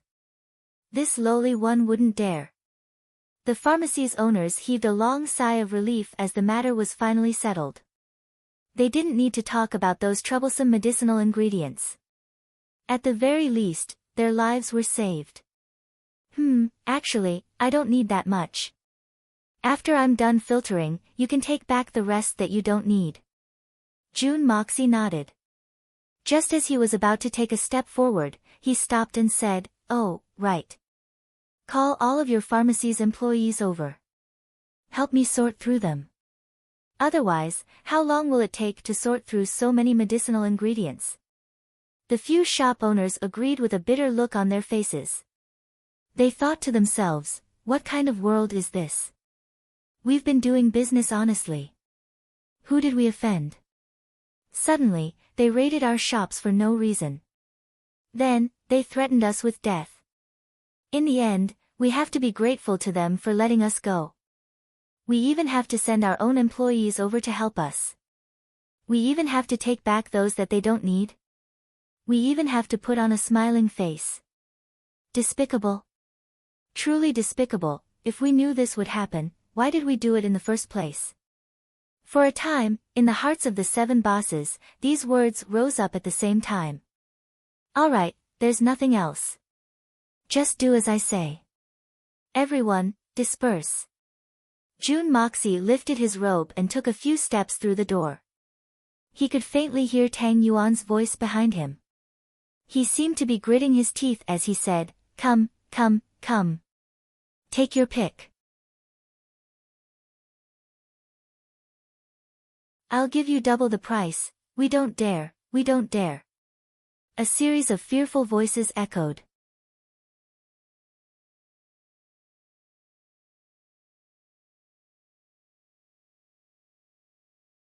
Chapter 301. 2 chapters are 17,000 words. Naturally, the original Jun Moxie wouldn't have hesitated to use Tang Yuan's method if he had encountered such a situation. Jun Moxie wasn't the original Jun Moxie. The evil monarch was evil, and could be considered a debauchee. But, he wasn't like the original Jun Moxie and Tang Yuan, who were debauches to the bone. Moreover, Jun Moxie had always been used to relying on himself. So, He had always been a vigilante and punishing evil. The original Jun Moxie was used to using his power to oppress others. The two men's way of doing things and thinking were poles apart. So, how could they be unified?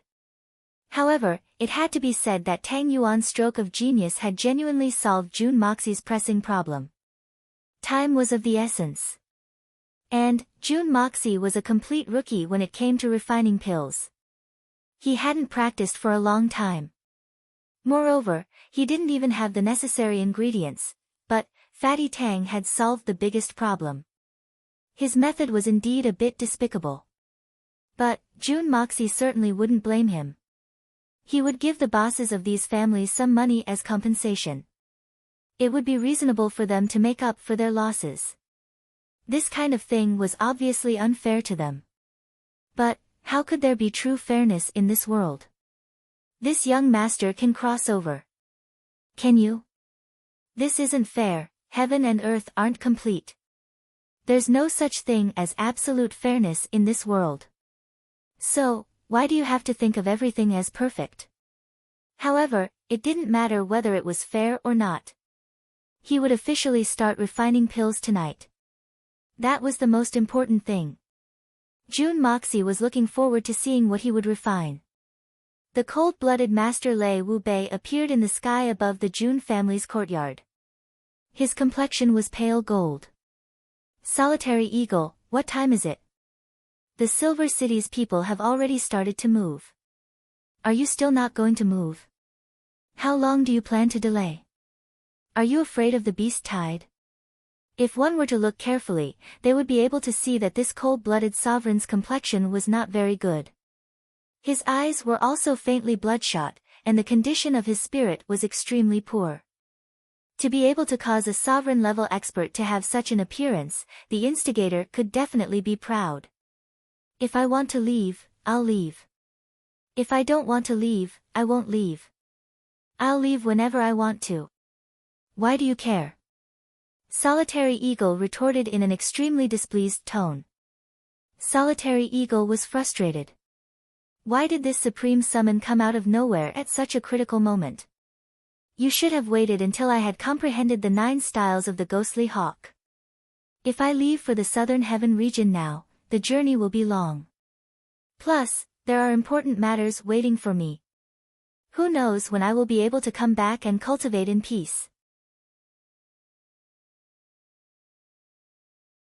Did you think it was easy for me to get such a good opportunity? If he really missed it, where could he go to buy medicine for regret?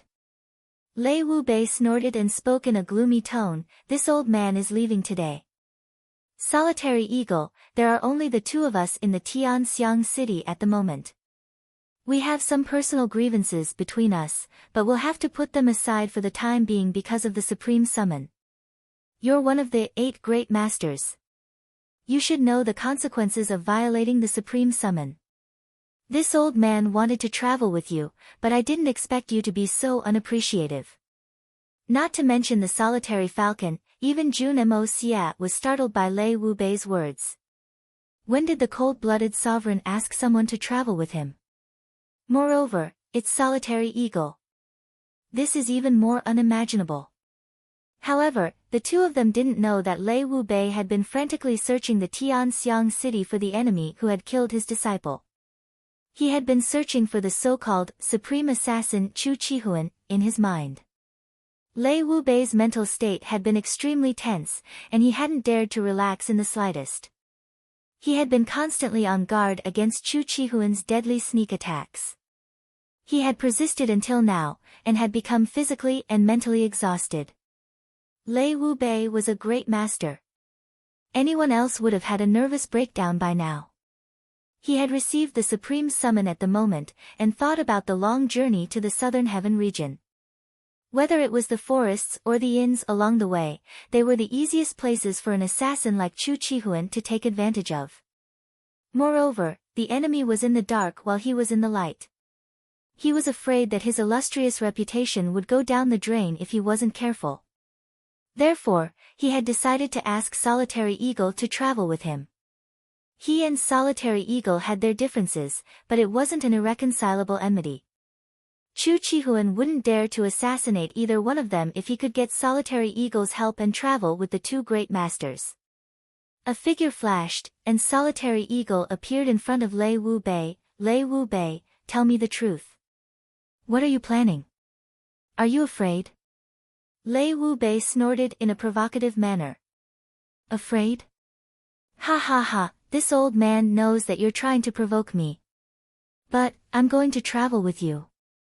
I want to see what kind of tricks you're playing. Solitary Eagle laughed. Wait. Jun Dashao couldn't keep his cool when he saw that the two men were about to leave. He hastily opened his mouth to stop them. He hadn't forgotten that the people from the Silver Blizzard City had left first. So, they were probably waiting for Solitary Eagle. Lei Wu Bei wanted to borrow Solitary Eagle's strength to deal with Chu Chihuan. But, Lei Wu Bei wouldn't lend a helping hand if something happened to Solitary Eagle. So, he wouldn't step in to help him. What's the matter? Solitary Eagle frowned. My master has returned. He wants me to pass on a few words to you. Jun Moxie rolled his eyes and said. Solitary Eagle jumped down with a schwa sound as he heard these words. He seemed to be in high spirits. In fact, he seemed to be impatient. What words? Speak quickly, boy. Lei Wu Bei was left dumbstruck in the sky. Who is this boy's master? How can he have such a great power? Solitary Eagle, one of the 8 great masters, jumped down with just a few words. My master said to let you remember these words. The eagle soars in the sky, like the clouds floating in the sky, the wind flowing in the sky, not in the eagle, not in the wind and clouds, but in the sky. All things are not empty, all things are empty. Jun Moxie wasn't long-winded. He directly told Solitary Eagle the most important mnemonic formula. Naturally, he had used his own secret telepathy technique. The cold-blooded master, Lei Wu Bei, could only see his lips move. But, he couldn't hear a single word. The eagle soars in the sky like the clouds, and the wind flows in the sky. Not in the eagle, not in the wind and clouds. But in the sky. All things are empty. All things are empty. Solitary Eagle frowned as he pondered. He seemed to have understood something. But, he still hadn't grasped the gist of it. His eyes revealed a perplexed look. This is a superb concept. It can only be understood, but it can't be conveyed in words. But, it can't be understood in a short time. My master knows that you are about to rush to the southern heaven region. I'm afraid that you will encounter fierce battles there. So, I told you this in advance. I didn't want to delay your progress in cultivation. Many thanks. Solitary Eagle's unruly face revealed a trace of gratitude as he cupped his hands. My master also said that the Silver Blizzard City's 6 elders, Xin Xian, and the 7 Silver City's 7 swordsmen have already gone to the southern heaven region. They are prepared to deal with you. Please be careful. Only by being careful can you sail a ship for 10,000 years. The Silver City's 6 elders, Xin Xian. The 7 swordsmen. Could it be the Silver City's 7 swords? Solitary Eagle's complexion became serious. Solitary Eagle wouldn't have believed this if someone else had told him this. But, it was Jun Moxie's mysterious master. So, Solitary Eagle believed it without a doubt. That being the case, there are advantages and disadvantages to traveling with Lei Wu Bei, as long as the operation is done properly. In fact, the advantages outweigh the disadvantages. The solitary falcon muttered to himself for a long time. Then, his expression changed as he said, "Does your master have anything else to say?" "My master said that the divine eagle will soar into the sky when you return." Jun Moxie chuckled. He then cupped his hands in salute. "Have a safe journey. Be careful. Farewell." Solitary Eagle clasped his hands in a solemn manner. "Thank your master for me once again." "Solitary Eagle admires your master very much." Solitary Eagle has always kept the Jun family's matter in his heart. Please rest assured. Solitary Eagle let out a long and loud cry as he finished speaking. Then, he soared into the sky. Lei Wubei laughed out loud as he soared into the sky to catch up. The two figures flashed in the sky, and disappeared without a trace. Indeed, there isn't a single supreme being that can be trifled with. Jun Mo Xia sighed deeply. Then, he turned around and returned to his room. That night, countless Xian experts in the Tianxiang city, regardless of their cultivation level or background, hurriedly packed up their things. Then, they left for the southern heaven city in groups of 3 or 5. After all, no one dared to treat the great master's summons lightly. Even Song Shang and Hai Chenfeng went to the Jun family's residence to ask for instructions. They expressed their desire to go and help. But, they were stopped by Jun Moxie. What are you two going to do? Are you tired of living? You're not allowed to go. Song Shang will brew your wine. If you dare to slack off, you'll be expelled from the sect. As for Hai Chenfeng, you don't need to worry about anything else. You just need to focus on developing your gang. You don't need to worry about anything else. I can't stop Solitary Eagle if he wants to leave. I don't have the right to stop him. But, how can Jun Dashao let the two of them leave the Jun family? What if something happens in the Tianxiang city if we leave the Jun family's residence? But, Hai Chenfeng and Song Shang, these two Tianxian experts, will stay in the capital to take care of the Jun family. Then, the Jun family will be considered as the strongest party in the capital even if something happens. So, they won't suffer any losses. Even if they don't need to take care of the Jun family, they can't be allowed to go to the southern heaven city. Both of them are labeled as members of the Jun family. So, they'll probably be used as cannon fodder by the Shao family or the Li family if they go to the southern heaven city. They may have the strength of Tianxian, but the southern heaven city is full of Xinxian. And, Tianxian is like a dog. So, it's better for them to stay in the Tianxiang city. My brother has spent a lot of effort to gather a team. So, how can I leave them in the southern heaven city? Xian Beast Tide. What a joke. What does it have to do with me even if everyone dies? Hai Chenfeng and Song Shang had been in high spirits when they heard this. However, they had no choice but to listen to Jun Mo Xia's words. So, they had no choice but to go back in embarrassment. Inside the second prince's residence, the second prince was very happy at this time. He felt very comfortable. He even wondered if everyone in the world was cooperating with him.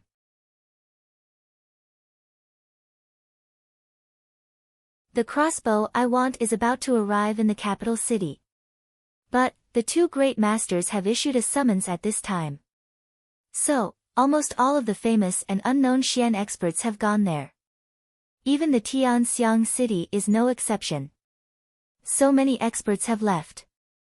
So, the strength of the capital city is bound to be unprecedentedly weak. But, my super powerful weapons have already arrived. And, my men have already been equipped with these murderous weapons. So, they'll be like tigers that have grown wings.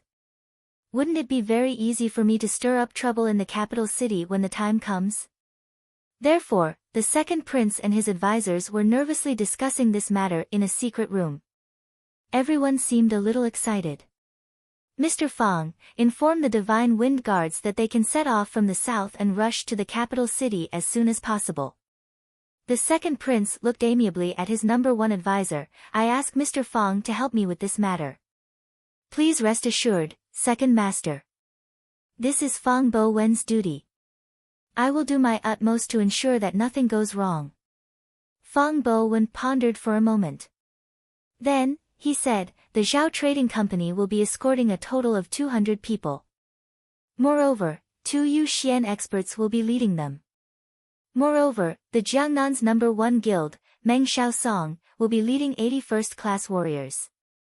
Meng Shaosong is an Earth Xian expert. So, there's nothing to worry about with him. The Zhao Trading Company is in the light, and the guild is in the dark. The Divine Wind Guards and the Zhao Trading Company will be traveling together. Moreover, this old man has already informed the Blood Sword Hall.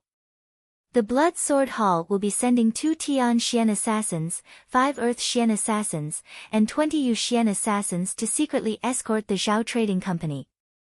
Not to mention that the strength of the influential families in the capital city is at its weakest right now. In fact, such a huge force would be enough to ensure that nothing goes wrong even on a normal day. Humph, the Blood Sword Hall has never dispatched an assassin with a rank higher than Yu Xian for my sake. This has led to several failed assassins. It's a waste of labor and money, but there's no harvest. But this time, the Xian Beast Tendon Crossbow has appeared, and they've unexpectedly dispatched 2 Tian Xian assassins and 5 Earth Xian experts. The lowest level assassin in this group is actually Yu Xian. This kind of method really makes this prince bitterly disappointed. The second prince was indignant as he angrily said, "The Blood Sword Hall has always been unfathomable. This old man also doesn't understand the reason behind this." Fang Bowen frowned. However, this batch of crossbows is of great importance to the Blood Sword Hall. So, it's not without reason that they're being so cautious.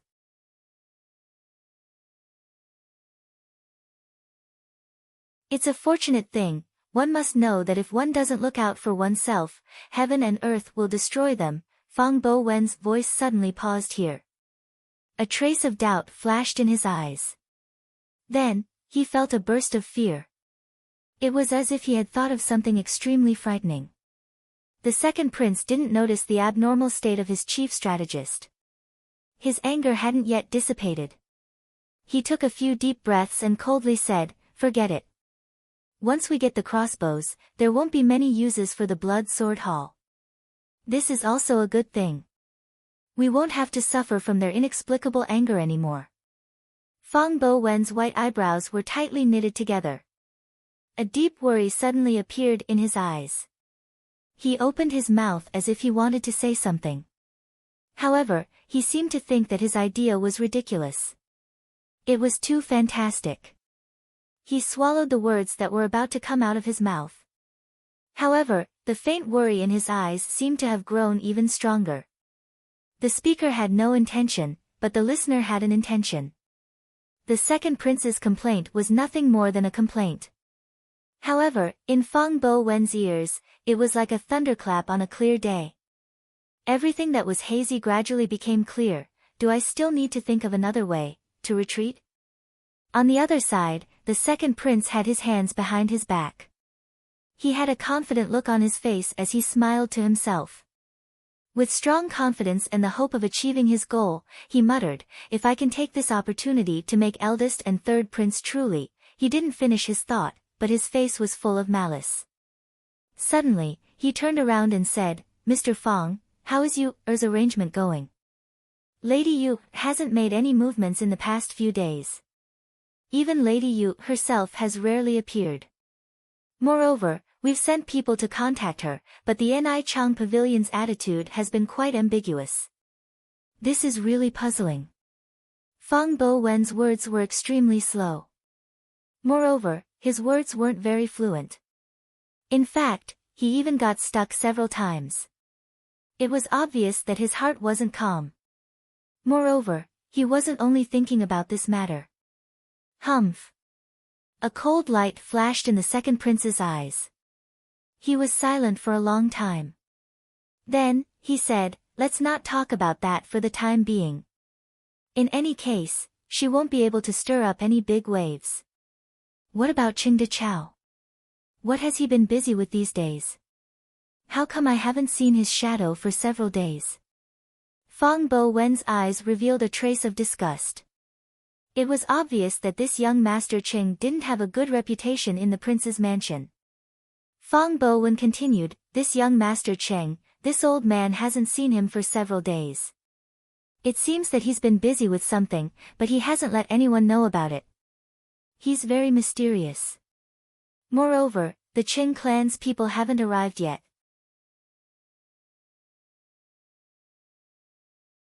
I don't know if there have been any changes, this. The second prince frowned. He paced back and forth a few steps. Then, he said in a gloomy manner, let's put aside all these trivial matters for the time being. We'll wait for the crossbows to arrive. Then, we'll make a decision. A murderous look flashed across his pale face. A woman and a young master of an aristocratic family, humph. Who do you think you are? How dare you defy me in secret? You, don't think that you can act recklessly because of my good impression of you. You'll regret it. And Qingde Chao, does he really think that he's a great person? This prince can destroy the Cheng clan in a few days. Yes. Fang Bowen was aware of the second prince's murderous look. His white eyebrows twitched. He couldn't help but tremble in his heart. This prince is ruthless and ruthless. But, how can he be so shallow? He's so domineering even before he's accomplished anything. How will he fare in the future if he succeeds? He was getting more and more bored. So, he couldn't help but lower his eyes, and keep his thoughts to himself. The second prince stared at the moonlight outside the window. Suddenly, his face seemed to be on fire, and a fanatical look appeared on his face. In his eyes, there seemed to be a scorching flame burning. It was as if he felt that he was already a supreme being, the emperor, the Jun family. Jun Moxie also couldn't sleep that night. Jun Moxie had carefully sifted through the list of medicines. And, he had managed to collect more than 200 of them in one go. There weren't any rare elixirs among them. And, there weren't any legendary heavenly treasures either. But, there was an unusually large number of low-grade medicines. Apart from a few that had yet to be discovered in this world, the medicines were all-inclusive. More than half of Jun Moxie's personal storeroom was filled to the brim. Even Fatty Tang was sent back to rest after all the outsiders had been dismissed. So, Jun Moxie found 2 trustworthy people to help him. And, they went all out in sorting out the medicines. Jun Dashao didn't have many people he could trust. In fact, there were only 4 of them in the entire Jun family. So, he didn't dare to trouble Grandpa Jun and Third Master Jun. As for the other 2, Jun Dashao wouldn't stand on ceremony with Ku'er. His sister-in-law, Guan Qinghan, also had nothing to do. So, she was half willingly and half unwillingly recruited by Jun Moxie. After all, Guan Qinghan was the daughter of a Xian Qi aristocratic family. So, she was no stranger to these medicines. So, she could be considered a great help to Jun Moxie. At the very least, she was someone that Jun Dashao could trust. Jun Moxie sat in a place where the light couldn't reach. He was motionless like a wooden statue. He was frowning as he pondered. The 2 women thought that he was thinking about something. But, look at his frown.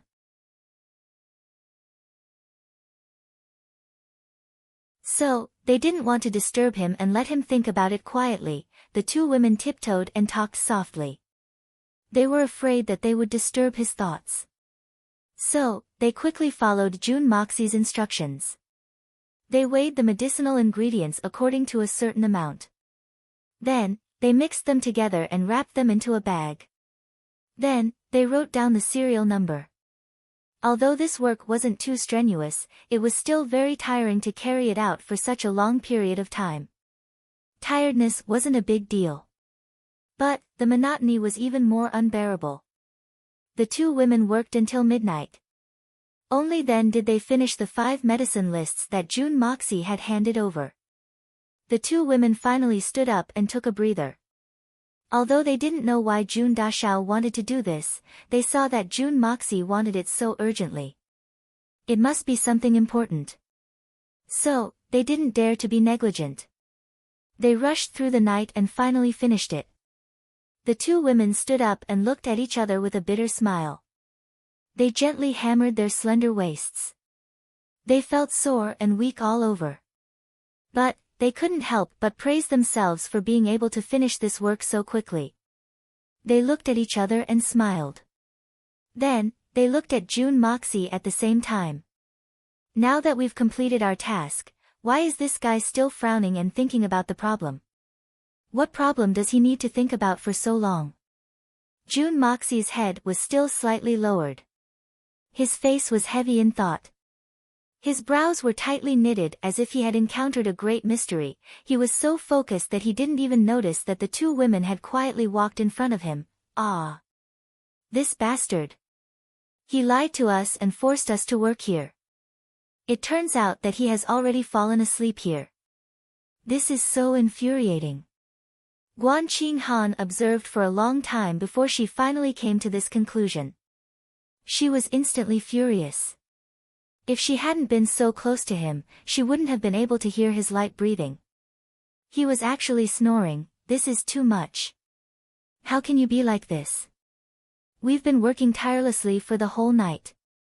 Not only did you not help us, but you even put on a quiet and thoughtful look and secretly slept. This is too much.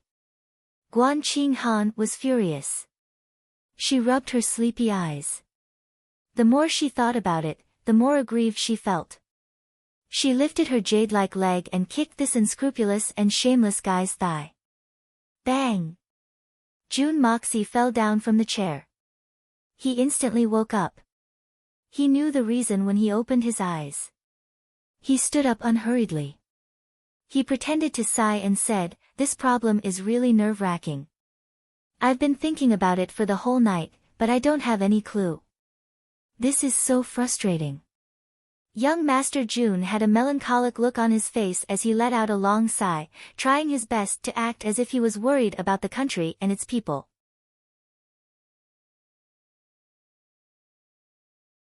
It was extremely realistic, causing anyone who saw his expression to instantly feel that if he couldn't figure out this problem, the world would be destroyed. Guan Qinghan sneered. She pointed her slender jade-like finger at his chest. She stared at him with her beautiful big eyes and scolded, "June Sunshao, do you always drool so much when you're thinking about a problem?" June Moxie hiccuped. He rolled his eyes and said in disappointment, "I have this problem. Whenever I'm thinking about something or doing something, I'll be highly concentrated. It's because I don't care about anything around me. So, I don't have time to close my mouth when I'm thinking about a problem. Drooling, this is a very normal thing. What kind of bullsh*t is this?" Guan Qinghan was angry and amused at the same time. She was about to teach him a lesson with a cold face. However, she saw June Moxie roll his eyes. He suddenly smiled warmly, "Third uncle. It's already so late. Why are you here?" Guan Qinghan and little Ku were startled, and turned around to look. But there was nothing behind them. June Wuyi's silhouette was nowhere to be seen. The two women realized that they had been fooled, and turned around to flip out. Even the gentle little Ku was furious. But they were left gaping in astonishment as soon as they turned around. June Moxie had disappeared without a trace in the blink of an eye, and several bags of herbs had also disappeared along with him. This speed was simply godly. The two girls looked at each other in a daze. They recalled June Moxie's funny look. They suddenly burst out laughing at the same time. Ku'er pursed her lips and giggled. Her eyes were looking at Guan Qinghan. Her eyes were full of admiration and admiration. She said sincerely, "Young mistress, you look so beautiful when you smile. This is the first time I've seen you smile in these few years. You should smile more. You look so beautiful, this is the first time I've seen you smile in these few years." Guan Qinghan's body trembled.